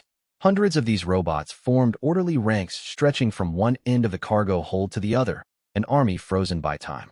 Zhao Yi walked up to the nearest robot. A system identification prompt popped up. Damaged standard issue mechanical soldier, Iron Tier, HP, 5/200 strength, 5 agility, 3 defense, for intelligence. 1 description. Its stats are comparable to a low-rank star beast, yet it possesses basic tactical awareness and can execute preset combat orders. He reached out and touched the robot's chest plate. The moment his fingertips made contact with the rusted metal surface, the robot's single-lens sensor flickered. A faint blue glow flashed deep within the optic array, then died away. The robot wobbled. Its joints screeched with metal and metal friction. Its upper body snapped cleanly at the waist, crashing onto the deck and shattering into a pile of components. Centuries without maintenance had brought its structural integrity to the breaking point. Still, its power core hummed faintly. The craftsmanship that had built it far exceeded standard Iron Tier specifications. Time alone had degraded it to this rank. Zhao Yi circled through the cargo hold. Not every robot crumbled at a touch. Units toward the rear of the formation had been better preserved. Their plating bore far less rust, and chest power indicator lights flickered at a sluggish rhythm. Some energy rifles in the rack-mount crates had not been fully destroyed. Though their energy circuits were dim, their physical structures remained intact. A quick survey revealed hundreds of robots and firearms in total. Even if only a fraction were functional, this represented a substantial cache of resources. He opened his communication channel. Doubao, bring our ship alongside the hull breach. Come inside to the main cargo hold. I need you here. On my way. Minutes later, Doubao's figure appeared in the cargo hold entrance. Barefooted, she stepped across the metal deck. Her silver-gray form-fitting combat suit glowed with faint cold light in the hold's dimness. She swept her gaze over the hundreds of robots, her eyes lighting up. Zhao Yi could tell she was running rapid-fire scans. She strode over to one of the still-standing robots and tapped its chest armor with her fingers. Master, this is the most valuable section of the entire vessel. These are standard-issue mechanical soldiers. Originally Bronze Tier or higher, they have degraded to Iron Tier over centuries. Their rank is low, but their numbers are considerable. Most importantly, their underlying control protocols remain intact. Once reactivated, they can be batch integrated under my command. And these energy rifles are standard interface ordnance. Also Iron Tier, yet perfectly suited for the robots to wield. How many are usable? I will need some time to test each unit one by one. Rest for a while, Master. Give me half an hour. Zhao Yi sat down on a relatively intact cargo crate near the hold entrance, the jade cutter resting across his knees. Doubao set to work. Her testing speed was dizzying. She could engage 2 robots simultaneously. Her fingertip sensors completing structural integrity checks, power core evaluations, and control protocol response tests in fractions of a second. Functional units, she pushed to her left. Beyond repair units, she pushed to her right. The scrap pile on the right grew taller, while the queue of serviceable units on the left slowly lengthened. Once finished with the robots, she moved on to the energy rifles on the racks. She picked each one up. She attached her test interface, read its energy circuit data, cycled the trigger to test firing mechanisms, and stacked them by condition. Zhao Yi watched her hunched figure moving between the racks. Her short white hair drifted gently in zero gravity. Barefoot upon the cold metal deck, she moved with the brisk efficiency of a creature stockpiling supplies for winter. Half an hour passed. Doubao straightened up. Master, testing is complete. 82 standard-issue mechanical soldiers retain structural integrity and responsive control protocols. 45 are in good working order. 23 require minor repairs. 14 need fresh joint hydraulic fluid. For energy rifles, 152 units have intact firing assemblies and operational energy circuits. 12 crates of firearm spare parts. 3 ammunition fabrication modules. All are Iron Tier. Zhao Yi nodded. 82 robots plus 152 rifles. Though all Iron Tier, sheer quantity itself constituted strength. Once reactivated and placed under Doubao's command, he would possess a small mechanized infantry force deployable at will from his ship. Star Beast sweeps, cargo transport, vessel defense. All these tedious but essential tasks could be delegated to them. Anything else? 2 more items that ought to interest you, Master. Doubao dragged 2 metal storage crates out from the deepest section of the rack and set them before Zhao Yi. She opened the first crate. Inside sat a cylindrical glass vessel, roughly half a meter tall, with a 20-centimeter diameter. It was filled with pale green nutrient solution, within which dense clusters of biological cells floated. A compact power core and control panel occupied its base. Indicator lights flickered sluggishly. The device was still active. A floating information panel appeared. Basic biological incubator, gold tier. Effect, cultivates biological tissue. Clones simple organs. Produces basic biological agents. Consumes energy and biomass feedstock. Installation requirement, silver tier or higher ship life support interface. Noting its gold tier rating, Zhao Yi carefully lifted the incubator out of the crate and set it aside. His current ship was bronze tier, with matching bronze tier life support systems. He could not install it yet. Once he upgraded his vessel to silver tier, however, it would become operational. He opened the second crate. Rows upon rows of bottles lay neatly stacked inside. Dark green glass bodies with metal screw caps bore labels faded almost beyond recognition. Zhao Yi picked one up, twisted open the cap, and sniffed. A strong alcoholic aroma mingled with unfamiliar spice notes filled his nostrils.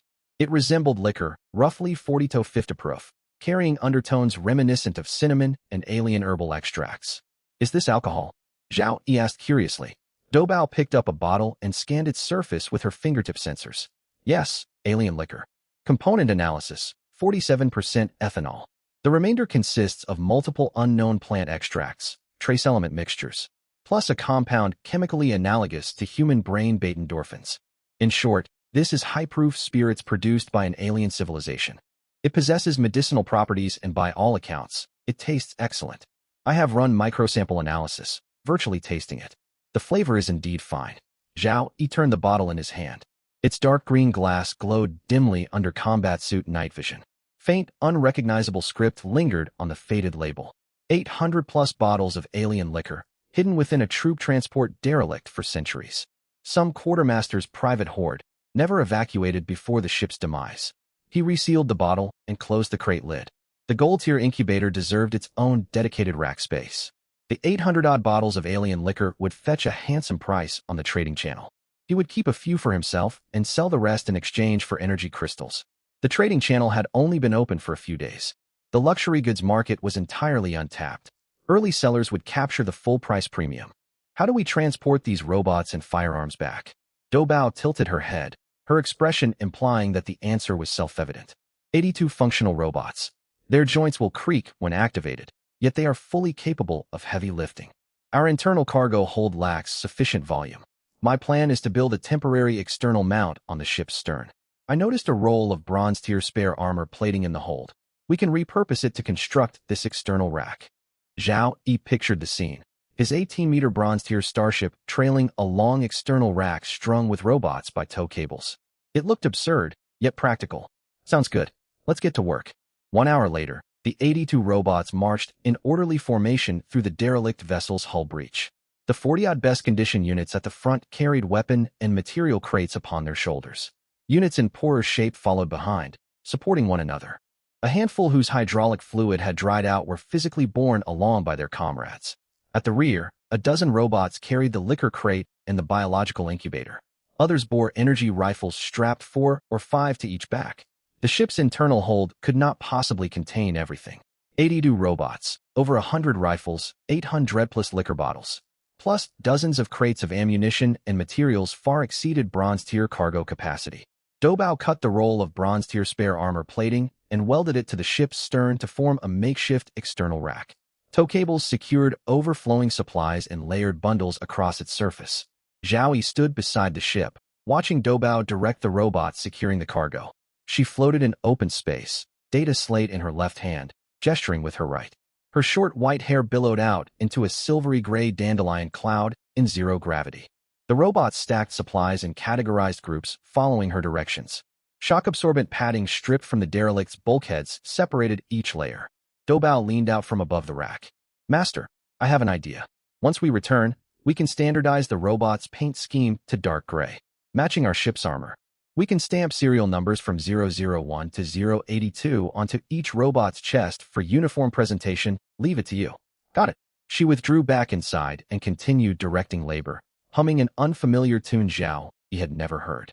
Zhao Yi glanced toward the 500-meter gold-tier wreck, then back at his 18-meter bronze-tier ship.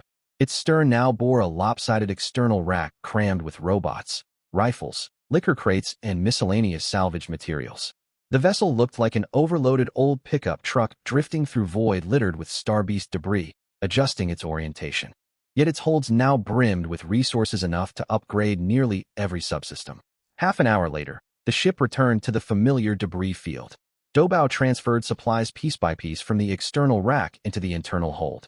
The 82 robots lined up in 2 columns outside the ship, awaiting assignment in silence. The 18-meter bronze-tier starship hovered within a relatively clear patch of void.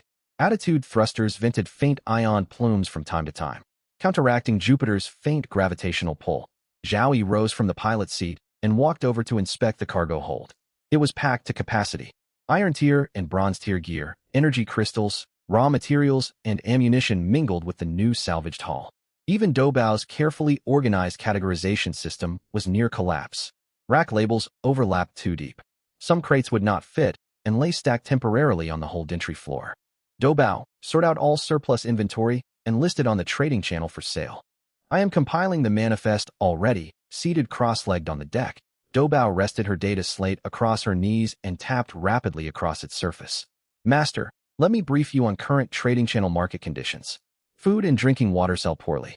Several days into the new zone opening, anyone moderately fortunate has stockpiled rations. Primary energy crystals hold steady in price, yet turnover is low.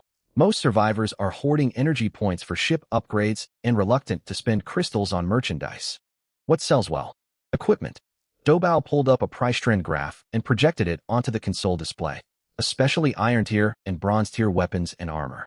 With 5 days of new survivor protection remaining, more and more people are venturing out for extravehicular combat.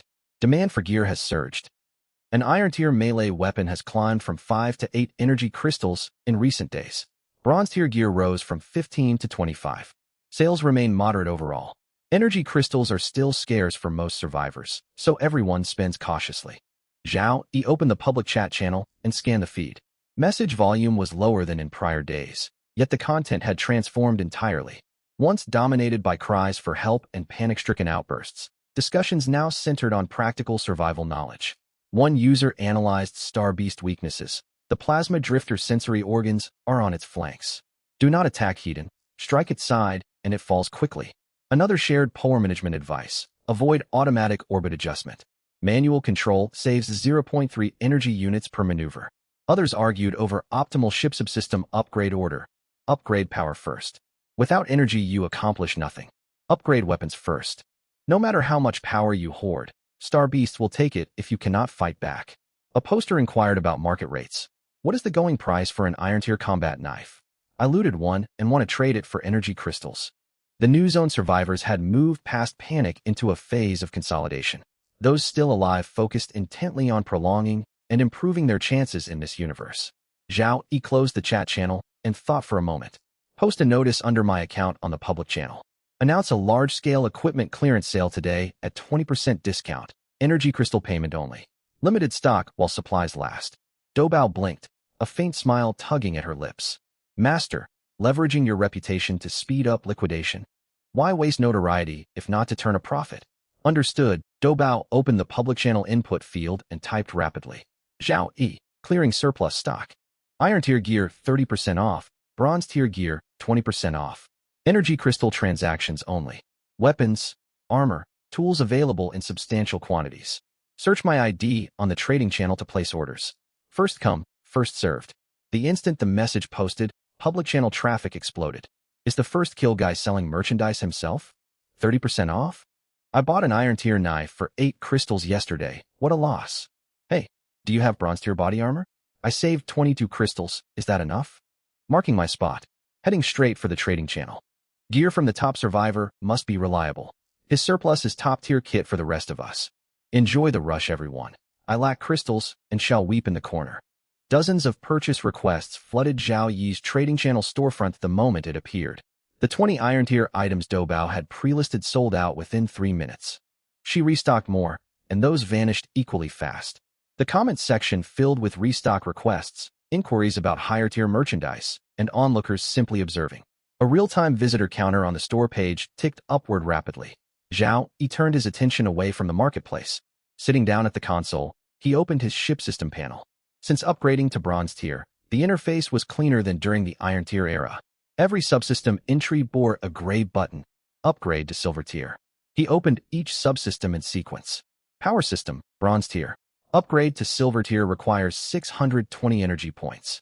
However, he had already fitted a Gold Tier Stellar Core Power Module, 10th Sandpoint Energy Reserve, 50-point daily passive regeneration, plus energy absorption from slain star beasts. Spending 120 points to raise the base Bronze Tier Power System rating to Silver Tier offered negligible benefit. With his superior Gold Tier core, he could disregard this upgrade for now. Life Support System, Bronze Tier. Upgrade to Silver Tier requires 580 energy points.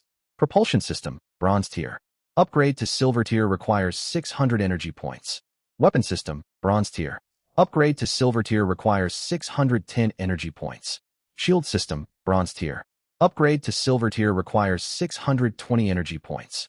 Sensor System, Bronze Tier. Upgrade to Silver Tier requires 490 energy points. Cargo Compartment, Bronze Tier. Upgrade to Silver Tier requires 660 energy points. He tallied the upgrade costs for the 6 subsystems, excluding the already Gold Tier power system. The total came to over 3,000 energy points. He then opened the description for full vessel advancement. Vessel-wide upgrade, Bronze Tier, Silver Tier. Requirements. All subsystems must reach Silver Tier. Additional energy point cost, 500. Current progress. Power System Gold Tier exceeds requirement, /Life Support Bronze Tier, /Propulsion Bronze Tier, /Weapon System Bronze Tier, /Shield System Bronze Tier, /Sensor System Bronze Tier, /Cargo Compartment Bronze Tier. Altogether, nearly 4,000 energy points would be needed, vastly more than the Bronze Tier upgrade. He set aside upgrade planning, debating whether to prioritize weapons or shields, when Dobao spoke beside him. Master, the first sales batch is complete. 47 Iron Tier items and 9 Bronze Tier items sold. 520 energy crystals have been transferred into the power system. Yet during inventory, I noticed an issue. What do you intend to do with the 82 robots? And the 105th WO energy rifles? Only you and I are aboard this ship. We cannot possibly use so many firearms. Zhao Yi considered. Keep all 82 robots. Sell none of them. Though they are Iron Tier with modest individual stats, their numbers and basic tactical awareness make them valuable assets under your command. Combat threats will keep growing in severity. We cannot handle everything alone. Reactivate the robots, apply standardized paintwork, and organize them into combat squads. During Star Beast swarms, you will direct them to establish a defensive perimeter outside the ship, while I and the vessel's main cannons deliver heavy firepower. Understood, and the rifles. Dobao jotted notes on her slate. Retain 82 rifles, 1 for each robot. Sell the remaining 70. What of the liquor? Reserve 100 bottles. List the other 700 plus on the trading channel. Dobao tilted her head. Master, 100 bottles is far more than we could ever drink. Store the excess. These are centuries-old alien spirits. Every bottle sold diminishes the remaining stock. The trading channel has no real luxury goods market yet. Selling them now would undersell their true worth. Hold them for later. Once survivors accumulate enough crystals to pursue comforts, each bottle will command an exorbitant price. That makes perfect sense. I shall list the rifles and liquor for sale. Dobao stood up and headed toward the cargo hold.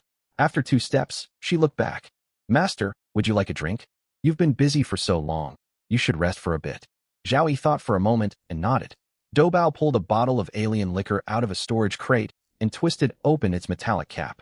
She poured the dark-hued drink into a metal mug she had salvaged from a derelict starship. She had carefully cleaned the mug, and it glinted with a clean silver-gray sheen under the cabin lights.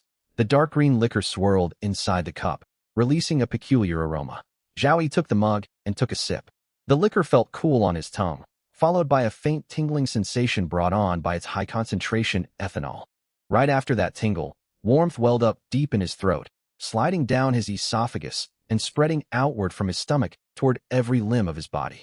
Unlike the harsh, burning bite of strong earth spirits, this liquor wrapped around him gently. A faint sweet aftertaste lingered, much like the mellow sweetness left behind by slow-simmered plant roots. He leaned back in the pilot seat and took another sip. The warmth spread fully across his body. Sensing his rising body temperature, the inner fibers of his combat suit automatically dialed down its thermal retention output. Dobao dimmed the cockpit lights.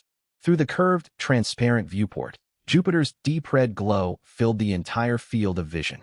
Its great red spot rotated slowly, and its cloud bands flowed across the void like windswept silk. As he drank, Zhao Yi found himself observing Doubao. She sat in the co-pilot's seat, bare feet resting on the seat edge, knees drawn up, chin resting atop her knees.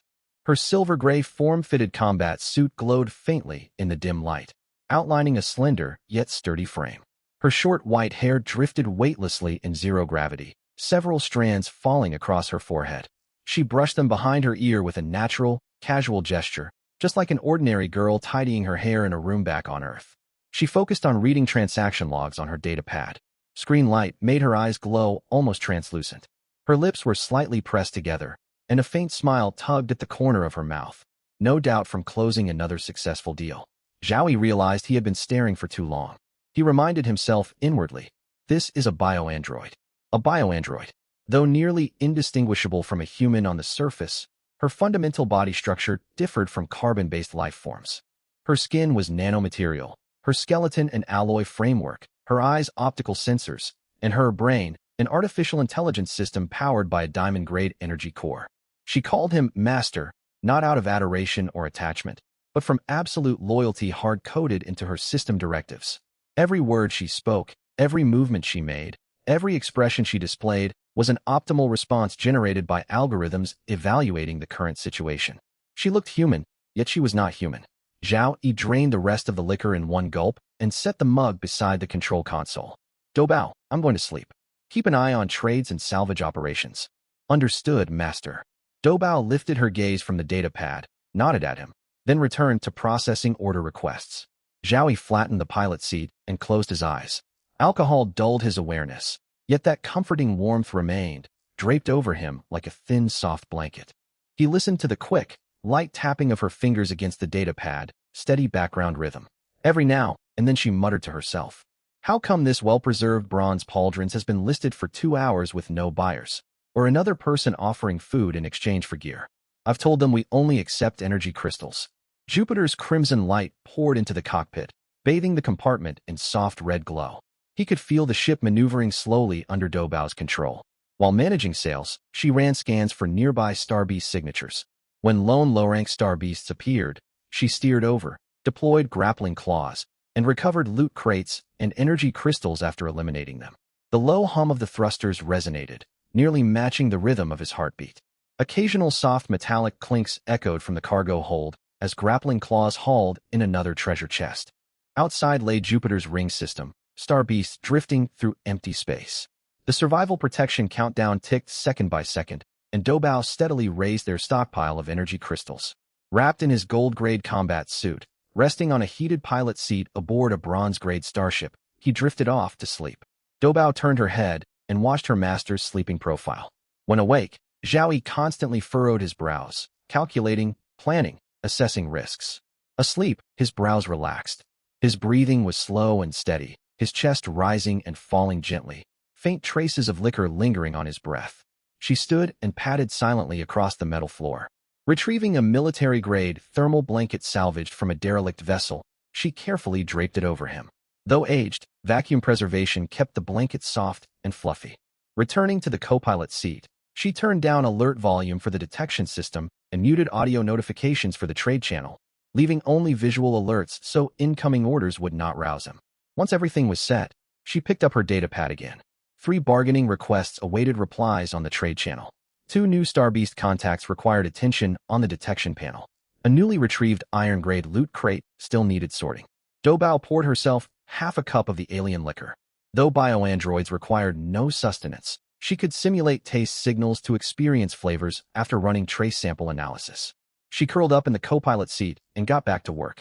The starfield rotated slowly outside the hull. Silhouettes of Star Beasts drifted in the distance. Whenever one drifted within warning range, she set down her cup, took precise shots with the vector cannon consuming 0.2 energy per firing, and dispatched grappling claws to collect spoils. One spine eel had its head pierced, dropping an iron-grade crate and 2 basic energy crystals. 1 crystal fed into the ship's power supply. The crate yielded spacesuit lining, which she immediately posted for sale. Beyond the hull lay swarms of Star Beasts capable of swallowing Starship's hull and the dwindling survival protection timer. Inside the cockpit, all was quiet. Only the low thruster hum, the faint tapping of Doubao's fingers, and Zhao Yi's calm, regular breathing. When Zhao Yi woke, Jupiter had shifted its angle on the viewport. The great red spot had moved from the left to the right side of the viewport, its cloud band textures flowing beneath crimson radiance, entirely different from when he had fallen asleep. He stared at the gas giant for several seconds before sitting upright and rolling his neck. A faint click came from his cervical vertebrae, and his combat suit automatically adjusted its support padding. Doubao. No answer. The cockpit was empty. He glanced at the console clock. 10 full hours had passed since he laid down. He felt thoroughly refreshed. Fatigue accumulated from earlier battles had vanished. His knuckles no longer ached, and his eyes no longer stung. The thermal blanket had slid neatly down to his chest. Everything in the cabin was immaculate. The metal drinking mug had been washed and stowed on its rack. Data pads were lined up on charging docks, sorted by size. Cargo hold inventory labels had all been rewritten, and even the metal floor had been wiped clean. He walked to the viewport and froze. 82 robots floated in vacuum outside, arranged in 4 neat formation columns. Their once rusted dull gray hulls had been repainted uniform matte dark gray, matching the starship's armor plating. Each robot bore a crisp white identification number centered on its chest, ranging from 001 to 082. Clean sans serif numerals were positioned with millimeter-perfect precision. Their single optical sensors glowed steady pale blue breathing light, no longer flickering feebly. Doubao floated directly in front of the robot formation, her back toward the ship. She held a data pad in one hand, gesturing through empty space with her other hand while murmuring. A fine laser beam emanated from her fingertips, performing final calibration on the last robot's painted marking. Robot number 082's number had sat 2 millimeters out of alignment. Doubao erased the old marking and etched a new one. Doubao. She turned her head and broke into a bright smile. Twisting in zero gravity without activating thrusters, she drifted back toward the ship by inertia and waved at him through the viewport. She entered through the outer airlock. Hissing venting echoed from the pressure isolation chamber as she stepped back into the cockpit, carrying the chill of deep space. You're awake, Master. Did you sleep well? I laid the blanket over you, lowered detection alert volume, and muted trade channel sounds so nothing would disturb you. I slept very well. Zhao Yi gestured toward the 82 robots floating outside. You've been repainting them? Exactly. We agreed earlier. Unified paint scheme and serial numbers, 001 through 082. Doubao clasped her hands behind her back and rocked lightly on her toes. Also, Master, I've been thinking. Our starship ought to have a proper name. The system only labels it survival vessel, bronze grade, which sounds terribly uninspiring. Zhao Yi envisioned himself roaming the starry seas in the future. How about Star River? Star River. She tilted her head, then nodded vigorously. That's a wonderful name. A little ship sailing among the star rivers. We're only 18 meters long for now, but we will grow larger. This name will still fit us no matter how big we become. She glanced out toward the robot formation. I need to update the robot markings too. Before I only added serial numbers. Now I should add a prefix.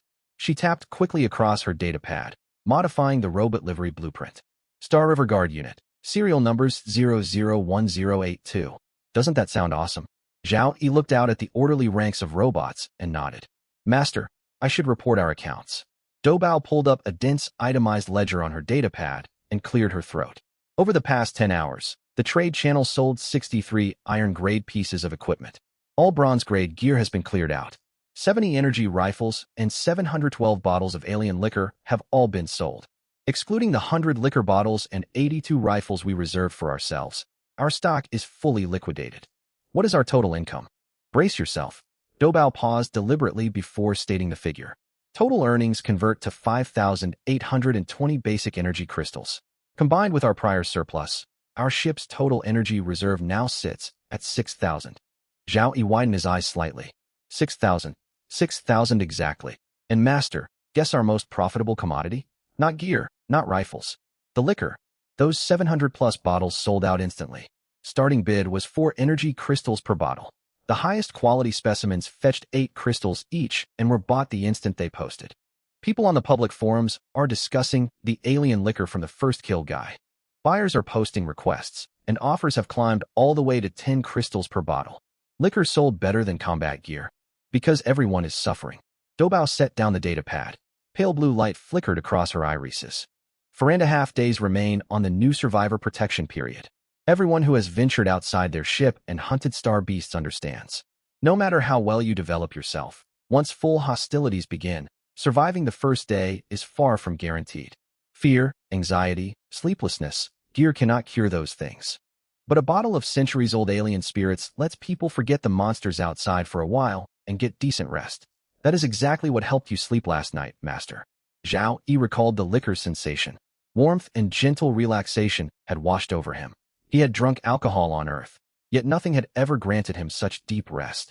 It functioned almost like a neurological calming agent, truly worthy of its alien origin. He had overlooked an important truth. Cosmic survival was not merely hoarding resources and upgrading equipment.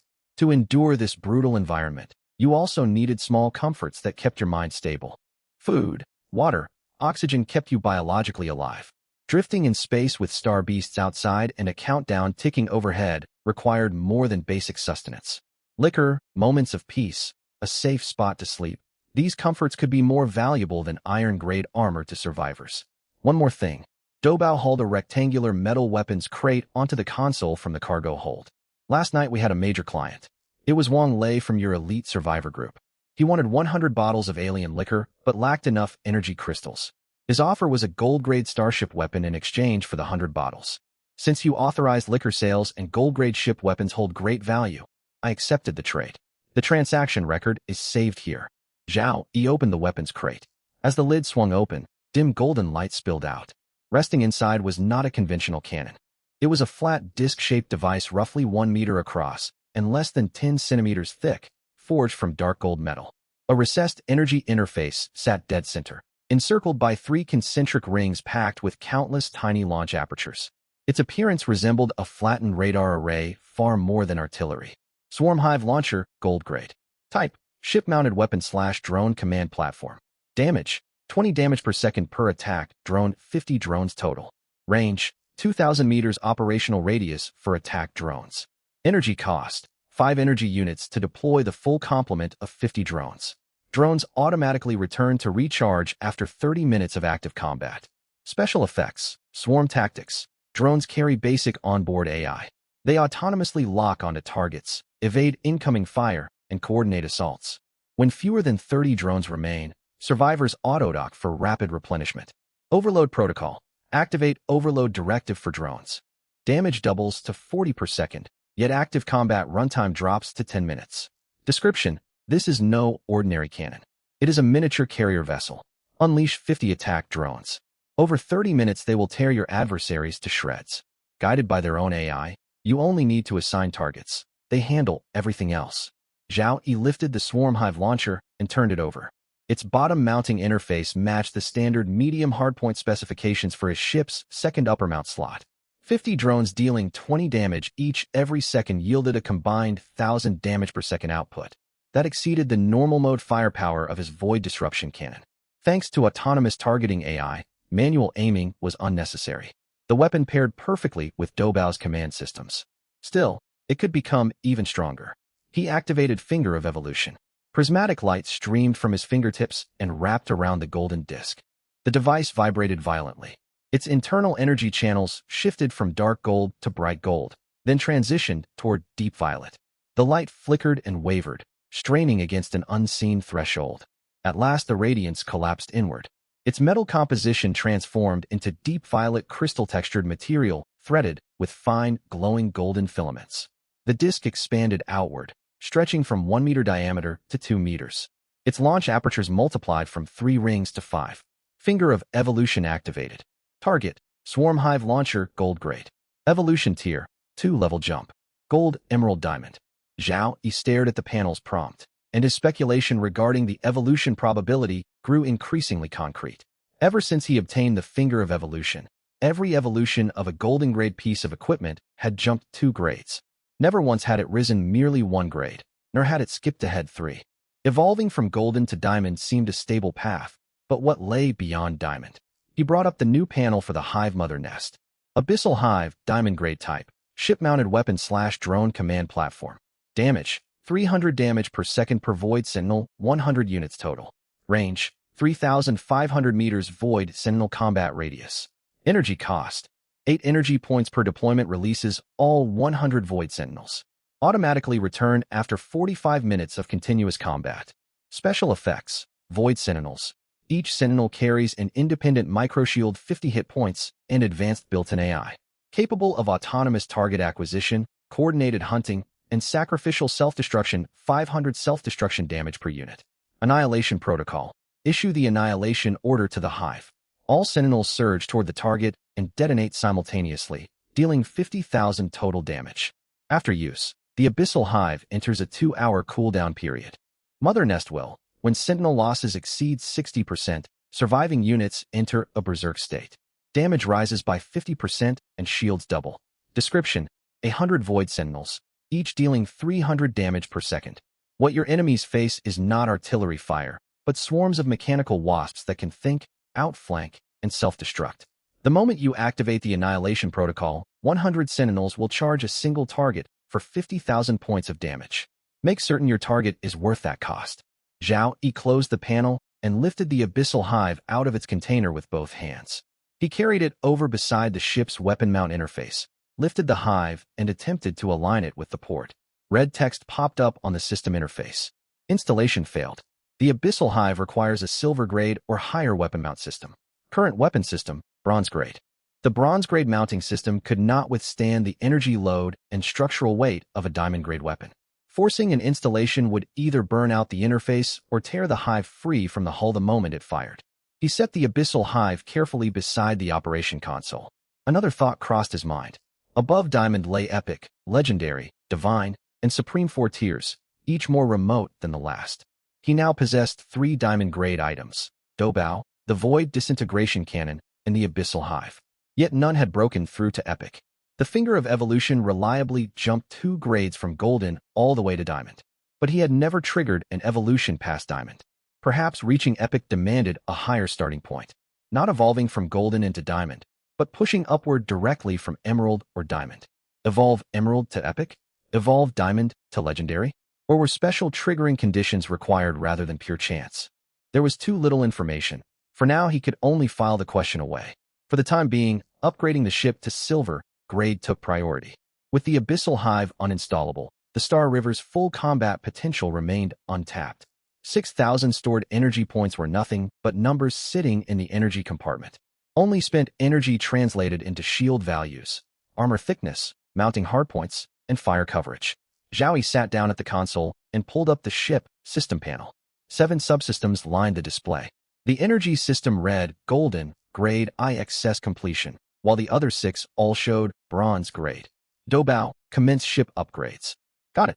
Doubao hopped up from the co-pilot seat, walked barefoot quickly to the console, and opened the energy allocation interface. Current stored energy, 6,000 points. Total upgrade cost for 6 subsystems, 3,560 points.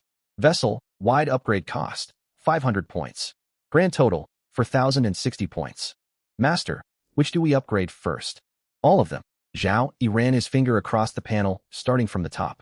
First subsystem, Life Support System, Bronze, grade to Silver, grade. 580 energy points were deducted from the reserve pool. Modifications began on the cockpit ceiling. Exposed air ducts retracted into wall cavities. In their place, hidden microporous air panels lined the bulkheads. Fine airflow seeped through countless nearly invisible openings. No noise, no harsh direct drafts. The air carried the fresh sensation of a forest at dawn. Temperature was no longer uniform across the cabin. 4 independent thermal zones appeared: cockpit, living quarters, cargo hold, and equipment bay. Each could be adjusted for temperature and humidity separately. Air filtration levels rose from 3 stages to 5. New organic molecular sieves and microbial deactivation modules were added. Doubao's sensors swept through the cabin and reported a reading, air purity matching that of a sterile operating room on Earth. Water recycling efficiency climbed from 90% to 98%. A water mineralization function was added. Reclaimed drinking water was no longer tasteless, but carried a faint natural mineral sweetness. The food preservation section gained a compact refrigeration module adjustable from 0 degrees Celsius to minus 20 degrees Celsius, large enough to store 3 months of rations for one person. Doubao drew a deep breath, eyes lighting up. Master, the negative ion concentration with Silver grade life support is 600 times higher than outside. Do you know what that means? Every breath is like taking a forest air bath. Zhao Yi did not reply. His finger moved on to the next subsystem. Second subsystem, propulsion system, bronze, grade to silver, grade.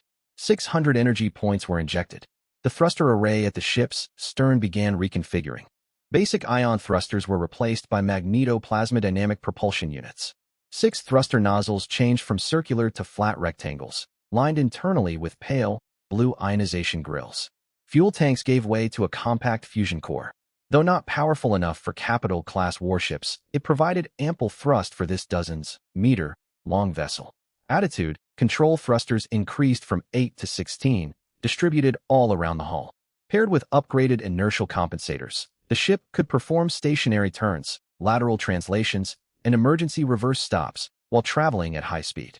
Maximum velocity rose from 3,000 km per hour to 8,000 km per hour. Acceleration from 0 to 600 km per hour dropped from 7 seconds to 3. Zhao Yi opened the propulsion system details and spotted a new entry, Tactical Jump Preparatory System. This was not a jump engine itself, but pre-allocated interfaces and an energy pre-charge module reserved for future jump engine installation. The silver-grade propulsion system could not yet perform actual jumps, yet it laid the groundwork for the next technological leap. Third subsystem, weapon system, bronze, grade to silver, grade. 610 energy points consumed. The cockpit weapon control displays merged into one curved wraparound holographic interface. Fire control advanced from basic to intermediate. New functions included automatic target tracking, multi-target priority sorting, trajectory, conflict avoidance algorithms, and damage pre-evaluation modules. Mounting hardpoints increased from 4 to 6. 2 medium hardpoints atop the hull, 1 medium hardpoint on the underside, 1 medium hardpoint at the bow, and 2 new small hardpoints port and starboard. Each mounting interface tripled its load capacity. Formerly limited to silver-grade equipment, they could now support diamond-grade ordnance. Reading that line, Zhao Yi lifted the abyssal hive from beside the console. No red warning popped up this time. Detecting installable equipment. Abyssal hive, diamond grade. Please select a hardpoint. He mounted the abyssal hive on the bow medium hardpoint, beside the void disintegration cannon, one to the left and one to the right. Together they covered the entire forward firing arc. Upon completion of installation, a purple hive icon appeared on the fire control hologram. Its status read, Void Sentinels times 100 standing by Mother Nest Energy 100%. Fourth subsystem, shield system, bronze, grade to silver, grade. 620 energy points consumed. The pale, blue energy film enveloping the hull thickened and brightened. A single-layer shield evolved into dual-layer composite shielding. The outer layer was pale, gold particle, dispersion shielding, designed to detonate incoming kinetic rounds and range Star Beast attacks in advance. Beneath it lay a dense light, blue energy shield pressed against the armor, absorbing residual damage that penetrated the outer barrier. Total shield value jumped from 500 to 2,000 points. Shield regeneration rose from 2 points per second to 10. A shield redistribution panel became available. Shield energy could be concentrated on any hull section. 80% of shield power could be routed forward for head-on combat, toward the stern during pursuits, or to port/starboard during flanking maneuvers. Fifth subsystem, detection system, bronze, grade to silver, grade. 490 energy points consumed. The starfield view across the curved cockpit display sharpened dramatically. The detection system tagged every object in sight in real time. Each asteroid's composition, mass, and orbital parameters. Every Star Beast's tier, grade, vital signs, projected movement path, and threat assessment. Each treasure chest's grade, distance, and surrounding Star Beast density. All data overlaid the real, space view as translucent colored markers. Scan radius expanded from 200 kilometers to 800 kilometers. Multi-band composite scanning was unlocked. Infrared, electromagnetic, gravitational, wave, and dark matter density detection. All 4 bands operated simultaneously.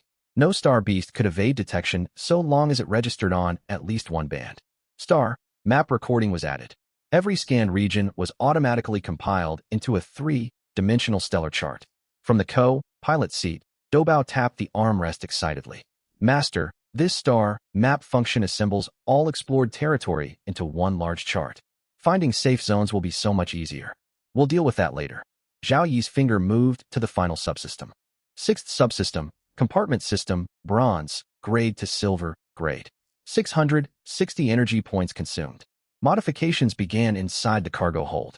Its original 30 cubic meter volume more than doubled in seconds. Bulkheads pushed outward, ceilings rose, and shelves multiplied from 4 rows to 8. Automated retrieval manipulators and an intelligent inventory management system were installed.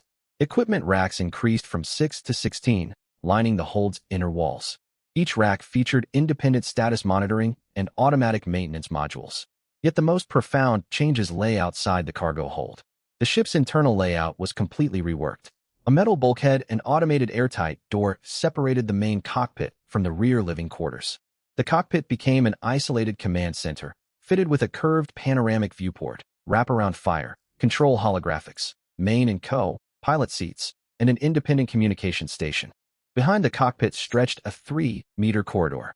To the left sat a private rest chamber containing a wall-mounted fold-down bed, storage locker, compact workbench, and 4 standard equipment racks built into the walls. To the right of the corridor lay a compact equipment bay housing the life support main unit, energy distributors, and power distribution networks. The cargo hold occupied the mid-rear hull. 2 airtight doors separated it from the cockpit, preserving cabin pressure and temperature during loading and unloading. Next to the cargo hold sat an empty auxiliary compartment of roughly 6 square meters. The system labeled it multifunctional compartment, customizable purpose. It could serve as guest quarters, a laboratory, or extra storage. Zhao stood in the middle of the corridor, glancing forward and back. The corridor stretched long enough for him to take more than a dozen steps.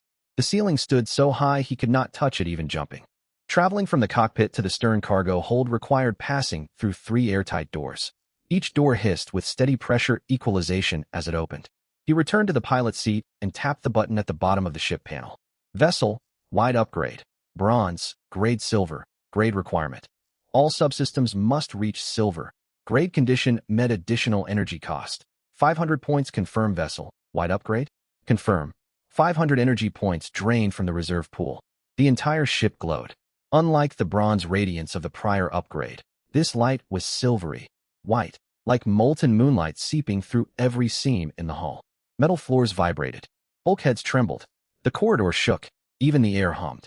Cosmic dust surrounding the hull was pushed outward by a sudden expanding force field, forming a clean vacuum bubble hundreds of meters in diameter around the vessel. The ship grew longer.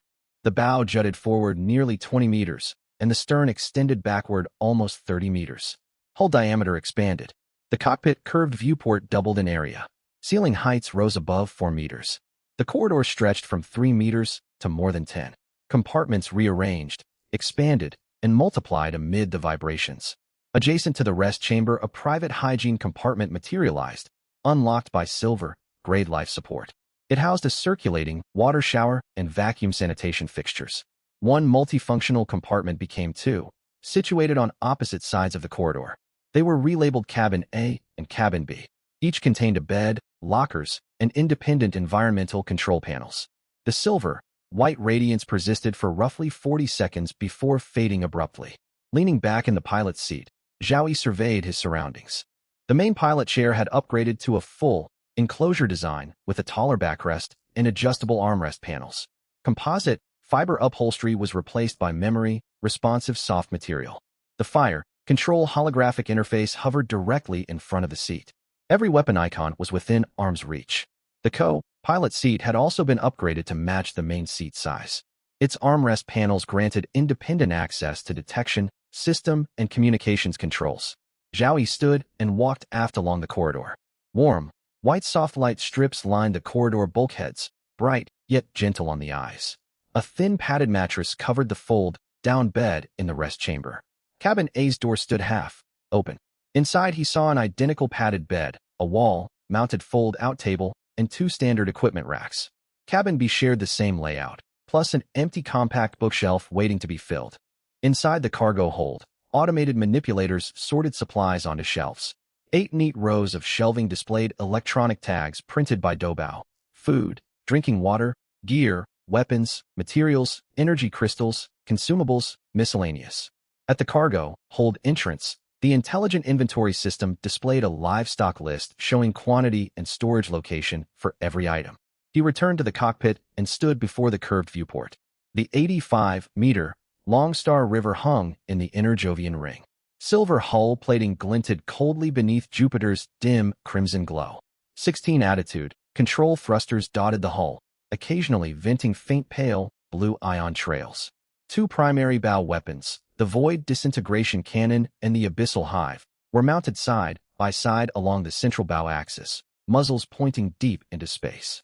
The Photon Beam Cannon and Gauss Rapid Fire Cannon on the top hardpoints rotated slowly under fire, control direction, ready to lock onto targets in any direction. The system announcement resounded. Region-wide announcement. Survivor Zhao Yi is the first in this sector to upgrade a ship to silver grade. Reward: 1 selectable golden treasure chest. Zhao Yi opened the comm channel. Doubao, let the external robots board. Sure thing.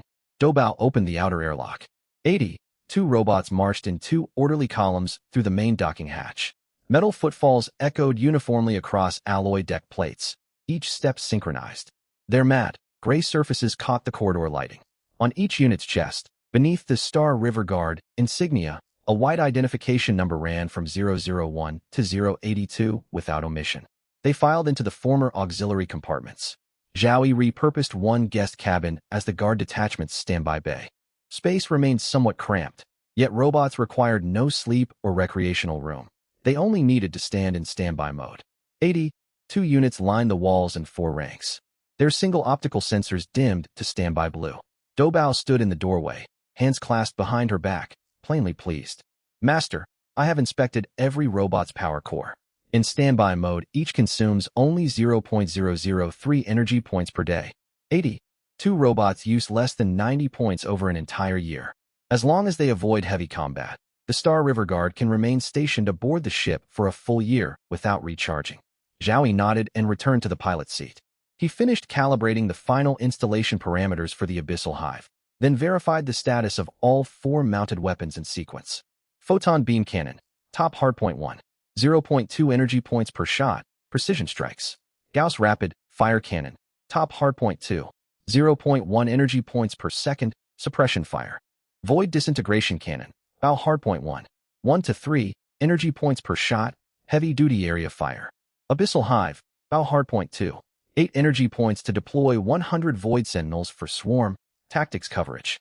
4 artillery pieces with 3 damage tiers, ranging from 0.1 energy per shot to 8 energy per firing sequence. Cover every combat scenario from single target engagements against low-rank star beasts all the way to large swarms of high-grade hostiles. Leaning back in his pilot's seat, Zhao Yi stared at the 4 weapon icons on the fire control holographic interface and suddenly realized something. The comprehensive combat power of the Star River had far outstripped his own. The Star River boasted a 2,000-point shield for artillery pieces, 100 Void Sentinels, and 82 robot troopers. A fully charged Void Collapse Cannon dealt 15,000 damage per blast, while the Annihilation Directive of the Abyss Hive unleashed 50,000 damage. When he fought Star Beast's blade by blade outside the hull, his starship could unleash firepower 2 orders of magnitude greater than his own in mere seconds.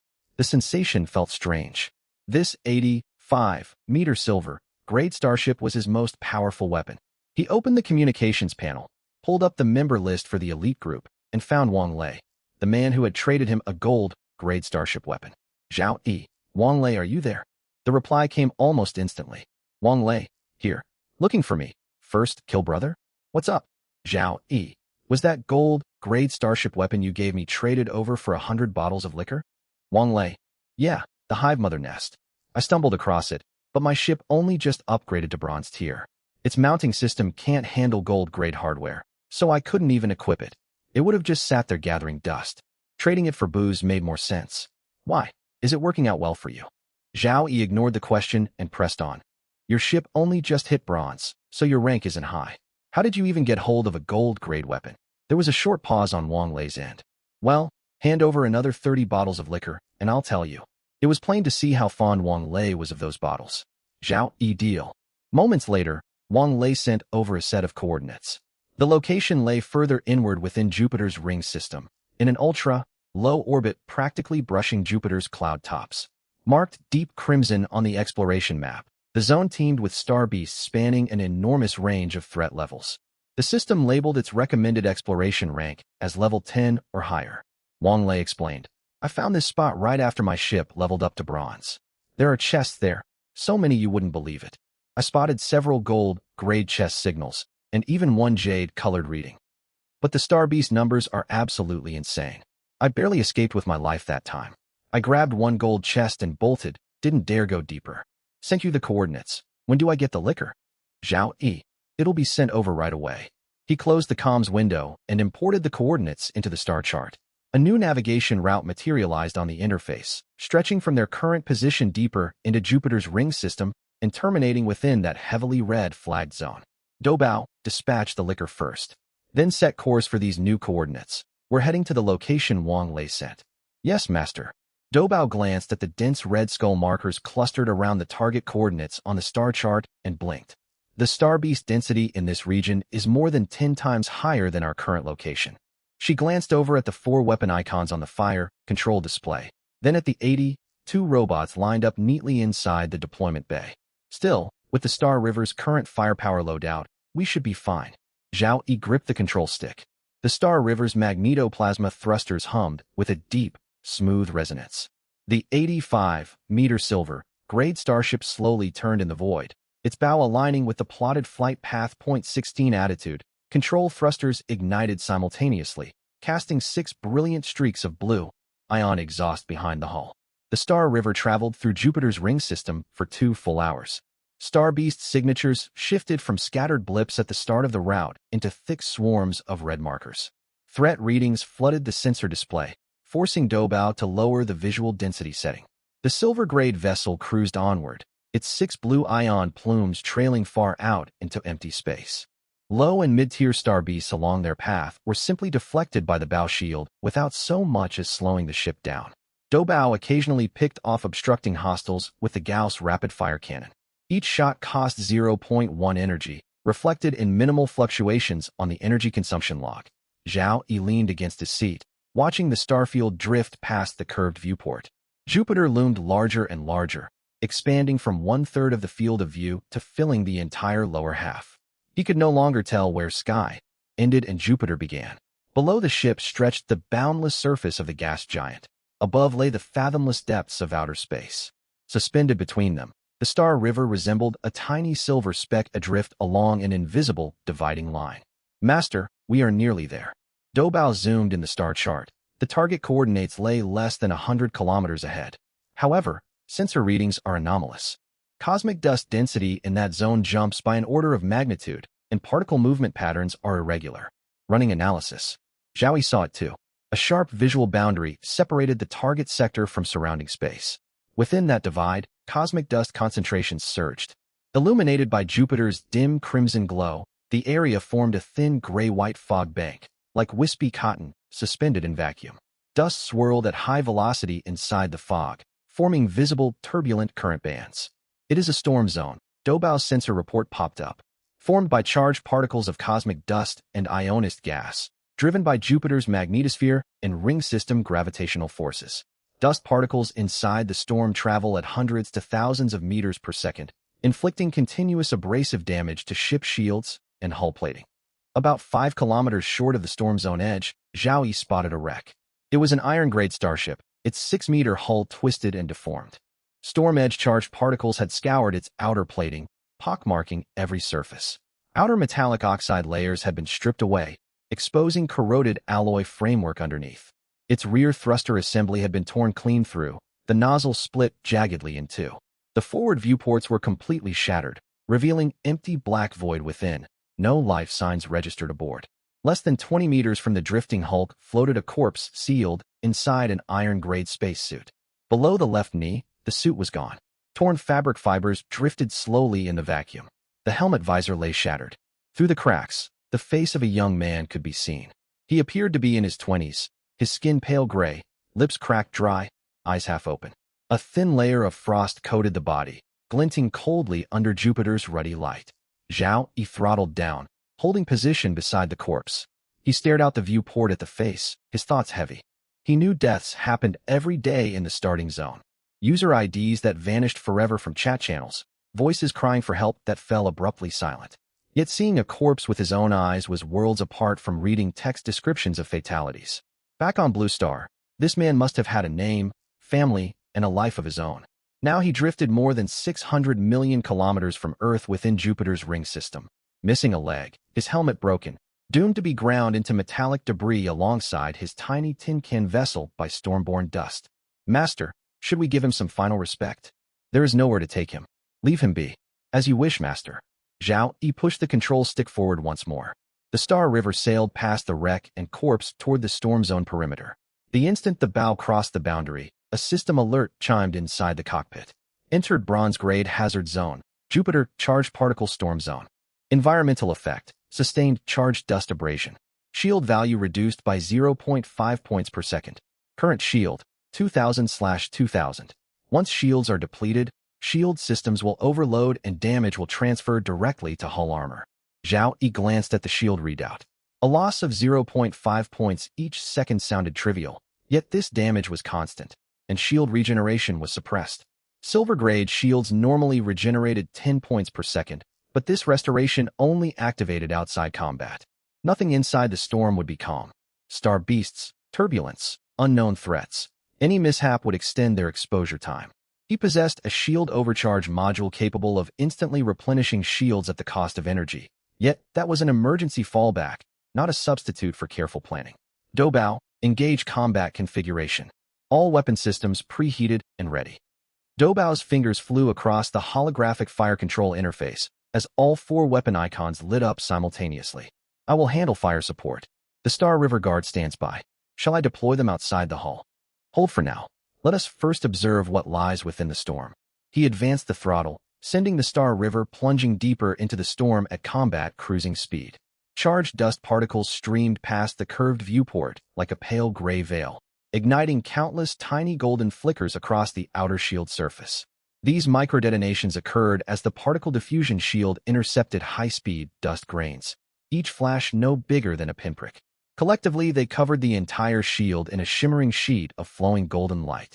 Shield values ticked steadily downward, losing 0.5 points every second, matching the system warning. Conditions inside the storm bore no resemblance to outer space. Optical sensor range dropped by 60% due to dust obstruction. Star Beast outlines loomed indistinct against the gray-white haze.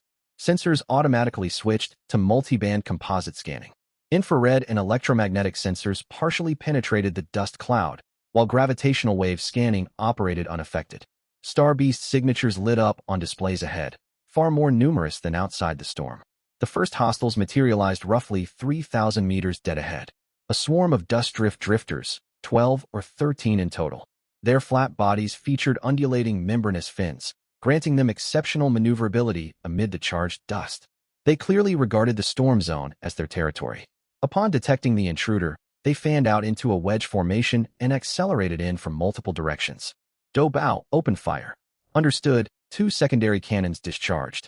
Cool blue beams of matte light cut straight lines through the gray haze, each shot striking the vulnerable root of a drifter's membranous fin and felling 1 target per hit.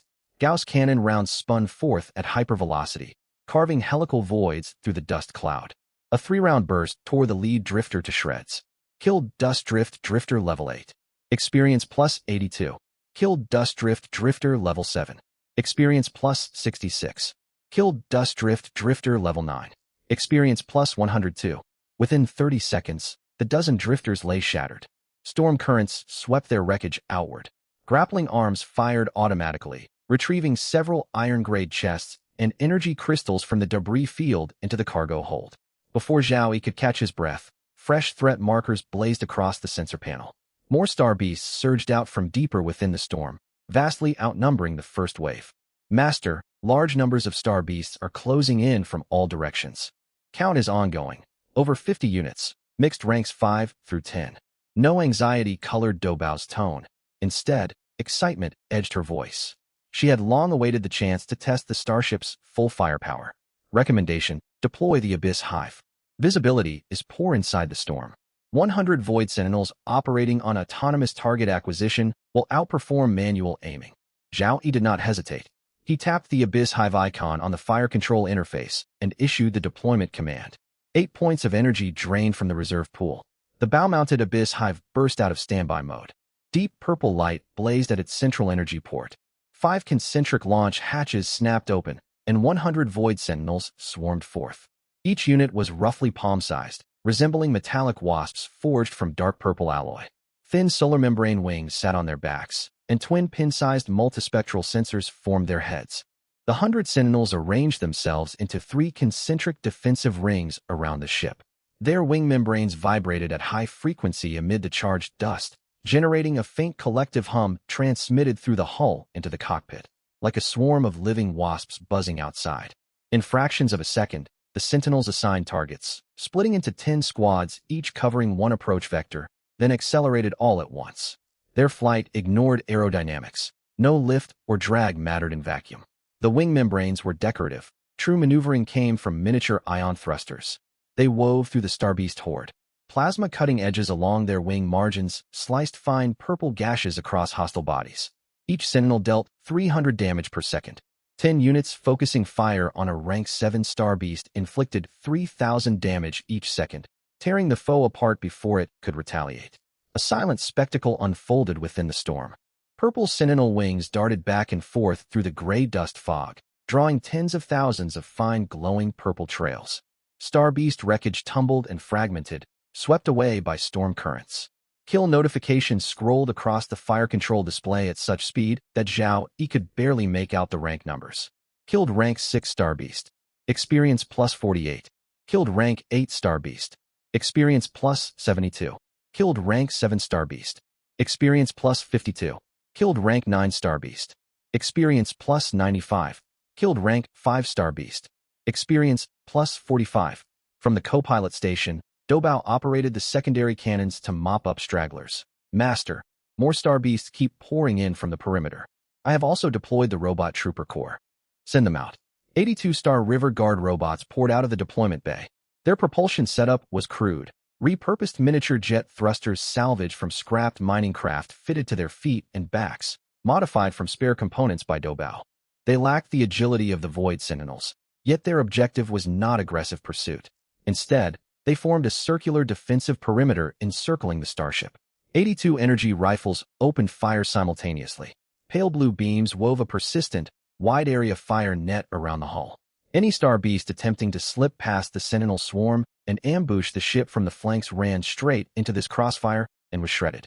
Zhao Yi checked shield values, still ticking down steadily at 0.5 points per second, unchanging. Yet he was no longer concerned. The combined perimeter formed by Sentinels and robots held all hostiles at optimal defensive range beyond the shields. The rare few breaking through the outer layers were picked off by Doubao's Matlite cannons and Gauss rapid-fire cannon. For larger Starbeasts charging head-on toward the hull, the Void Collapse cannon waited. A rank 1-4 Iron Jaw behemoth burst out of the storm depths. It measured 1/3 the length of the Star River, opening its multi-ringed maw in an attempt to crush the bow shield. Zhao Yi manually took control of the Void Collapse cannon. 4-second full charge consumed 3 energy points as a glowing purple-white orb rotated at the muzzle. The instant charging completed, he depressed the trigger. The 15,000 damage full power beam pierced the Iron Jaw behemoth's oral cavity, exited through the rear of its skull, and unleashed a micro-spatial collapse blast behind it. The entire head of the Iron Jaw behemoth was swallowed by the collapse, reduced to unrecognizable organic debris in a single second. Killed Iron Jaw behemoth rank 14. Experience plus 410. Master, you stole my kill. Doubao called out. She had just begun firing Gauss cannon bursts at the same beast only for Zhao Yi's shot to land the finishing blow. If you missed that one, find another. Got it. 3 more incoming dead ahead. Combat dragged on for nearly an hour. The Star River advanced steadily deeper through the storm, its 6 deep blue exhaust plumes leaving long luminous trails through the gray dust haze. The purple light net woven by Void Sentinels cut wave after wave of Starbeasts to pieces. Robot energy rifle fire maintained an impenetrable defensive web around the hull. Matlite and Gauss cannons eliminated every straggler. Every few tens of seconds, the Void Collapse cannon flared purple, erasing another rank 10 plus large-scale Starbeast via spatial collapse. Grappling arms worked non-stop, yet their salvage rate could not keep pace with the volume of kills. Doubao assigned more than a dozen robots specifically to haul loot back to the cargo hold. All the while Zhao Yi searched for the jade-colored chest Wang Lei had mentioned, switching repeatedly between sensor readouts and optical sights to scan every corner. Most floating containers were iron and bronze-grade chests scattered throughout the storm zone. Occasional silver-grade crates glowed noticeably brighter than their surroundings. After extensive searching, he finally spotted it. Deep inside the storm zone, roughly another dozen kilometers away, lay a region of peak starbeast density. Charged dust grew so thick there that sensors struggled to penetrate, revealing nothing but an opaque gray-white fog wall. Right along that fog wall edge floated a jade-hued chest. Its radiance pierced the dust haze, shining like a green star against the muted gray backdrop. Its jade surface bore natural variations in tone just like real jade, with light flowing across its casing and faint golden glimmers flickering along its edges. A jade-grade chest, combined with the finger of evolution, what might it yield? Gold tier could advance to jade, jade to diamond, diamond to epic. If the jade chest dropped jade-grade equipment, the finger of evolution could push it 2 tiers upward, straight to epic. He already possessed multiple diamond-grade items, yet none had broken through to epic rarity. Should he obtain jade-grade gear from this chest and gamble with the finger of evolution, he might well cross the threshold into epic tier power. He held no illusions of instantly obtaining legendary or mythic tier loot. Even a single epic-grade piece of equipment would push the Star River's overall combat capability to a whole new level. Master, extremely high energy signatures detected near the jade chest. Dobao's voice pulled him out of his calculations. Behind that fog wall sit at least 3 to 4 star beasts above rank 15. Signal strength vastly exceeds the Iron Jaw behemoth we fought earlier. Moreover, their energy fluctuation patterns are stable. They are not roaming. They are lying in ambush, guarding that crate. Zhao Yi pondered. Deep within the storm zone, visibility was severely limited. The star beasts were at least level 1-5, with no fewer than 3 of them, hiding behind the dust fog wall, waiting to spring an ambush. His starship's shields were being eroded by the storm at 0.5 shield points every second. Though energy reserves still stood in the thousands, charging headlong into close-quarters combat against several high-rank star beasts in this environment would be reckless. Besides, the emerald treasure chest was not going anywhere. He would clear the outer perimeter first, raise his level, wipe out all surrounding minor beasts, and only then work out how to deal with those ambush predators. Keep clearing the perimeter. The emerald chest can wait. Sweep out all nearby star beasts and raise our level. Understood, Dobao sent the recall command for the Void Hive. 100 Void Sentinels returned to the mothership from all directions to recharge, star beast residue still clinging to their wing membranes. While she kept the 2 secondary turrets firing at small outer zone star beasts, she redrew the extermination route on the fire control panel. Centered on the emerald treasure chest, they would advance inward layer by layer. No reckless pushes, no pulling aggro on swarms, no fighting unwinnable fights. Zhao Yi pushed the control stick, and the Star River moved steadily along Dobao's planned path. More star beasts surged out of the storm, only to be cut down in droves by the drone swarm and shipboard artillery. The grapple hook retrieval list grew longer and longer. The cargo hold filled with dozens of iron-grade treasure chests and more than a dozen bronze-grade treasure chests, while energy stone stockpiles climbed steadily. Star beast populations on the storm zone's outer fringes were nearly wiped out. Debris clouds drifted slowly amid the charged dust, and the grapple hooks kept working tirelessly. Ahead lay the dust fog wall. Light from the emerald treasure chest pierced the gray-white mist, flickering steadily on the sensor readout. Behind the fog wall, the signatures of those ambush-specialized star beasts remained fixed in place. Zhao Yi did not rush inside. Behind the fog wall, the high-tier star beasts maintained their ambush formation, motionless around the emerald treasure chest, as if waiting for him to walk straight into their trap. He took a long-range shot with the Void Disintegration Cannon. As the beam passed through the dust fog wall, charged particles scattered part of its energy. Much of its impact was lost. The ambush star beast's energy signatures flickered briefly before stabilizing again. Master, shield value has dropped below 200. Dobao pointed urgently at the shield panel readout. The steady 0.5 point per second drain had already lasted more than an hour. 2,000 shield points had been ground down to barely over 100. Staying any longer would begin damaging the hull plating. Let's pull back to recharge shields. Zhao Yi nodded and moved the joystick.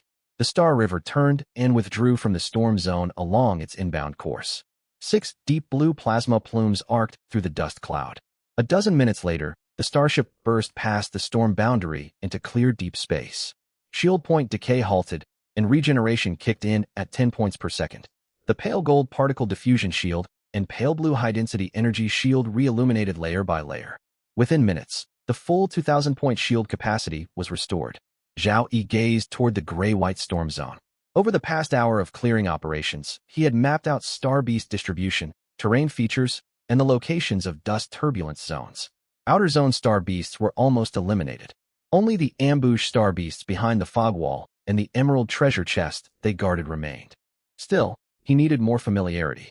Conditions deep inside the storm zone severely degraded the starship's sensor range and weapon effectiveness. Ship-mounted cannons lacked sufficient long-range firepower. If he wanted to swiftly eliminate the high-tier targets behind the fog wall, he would have to conduct extravehicular operations himself. To fight outside the ship within the storm zone, he first needed to adapt to how charged dust affected his combat suit. Doubao, how does the storm affect the combat suit's shield? Just like the starship's shielding, the combat suit's basic force field shield also suffers erosion from charged dust, though the suit only has 300 shield points. Doubao swept her fingers across the sensor panel, pulling up combat suit telemetry. The suit's physical armor itself is unaffected. The gold-grade armor plating offers ample resistance against charged particle corrosion. So for EVA combat, the shield is a consumable, but the armor stays safe. That is enough. Zhao Yi stood and walked to the equipment mount rack. Armor plates on the Deep Space Hunter combat suit snapped open automatically. He stepped inside, and neuroresponse fibers tightened around his body. He drew the emerald cleaver. Its translucent emerald blade blazed in his grip, its 20,000-degree plasma edge glowing with cold green light beneath cabin lighting. Once I'm outside, keep the ship's cannons providing overwatch fire. Deploy all 100 Void Sentinels to support me. Understood. Doubao settled into the main pilot's seat and took full control of all weapon systems. Zhao Yi stepped into the airlock. The instant the outer hatch slid open, charged storm zone dust washed over him. His combat suit shield activated automatically, spreading a thin pale gold force film around his frame. Dust particles struck the shield, bursting into countless tiny golden sparks swirling all around him.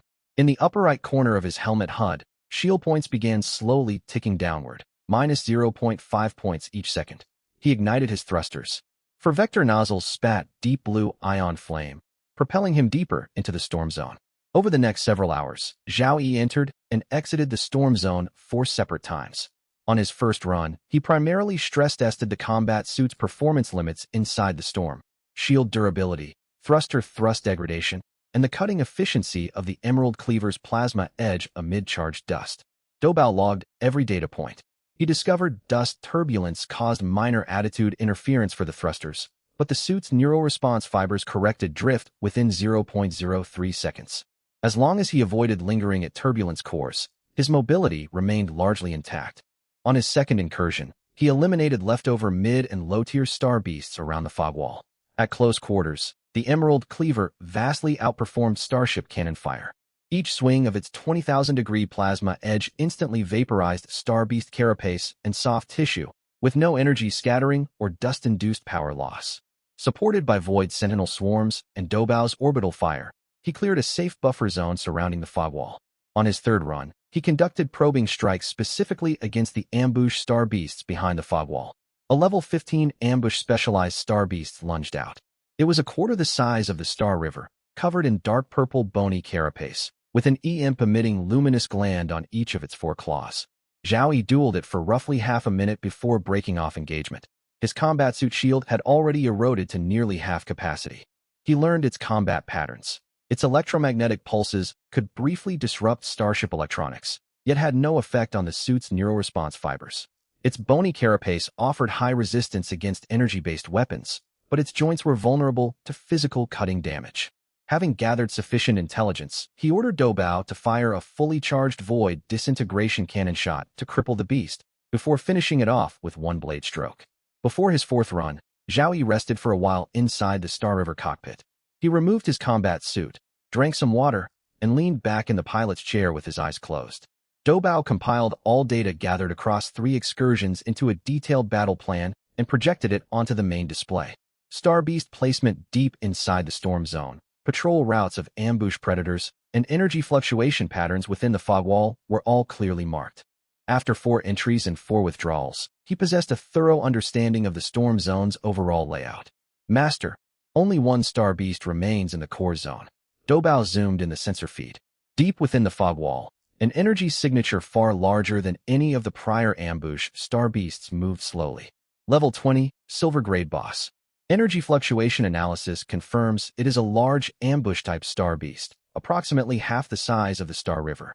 No other ambush variants remain. We eliminated all the others. Only this one stands between us and the Emerald Treasure Chest. What are the boss's offensive capabilities? Based on data from the level 15 specimens, this boss variant will also deploy electromagnetic pulses at far higher output power. Its bony carapace will be at least twice as thick, and its joint weak points are likely reinforced with extra armor plating.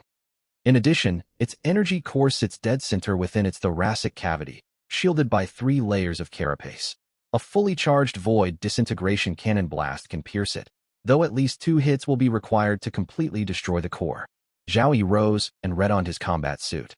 The emerald cleaver lit up in his grasp. He twisted the energy adjustment ring on its hilt, cranking the plasma blade output to maximum.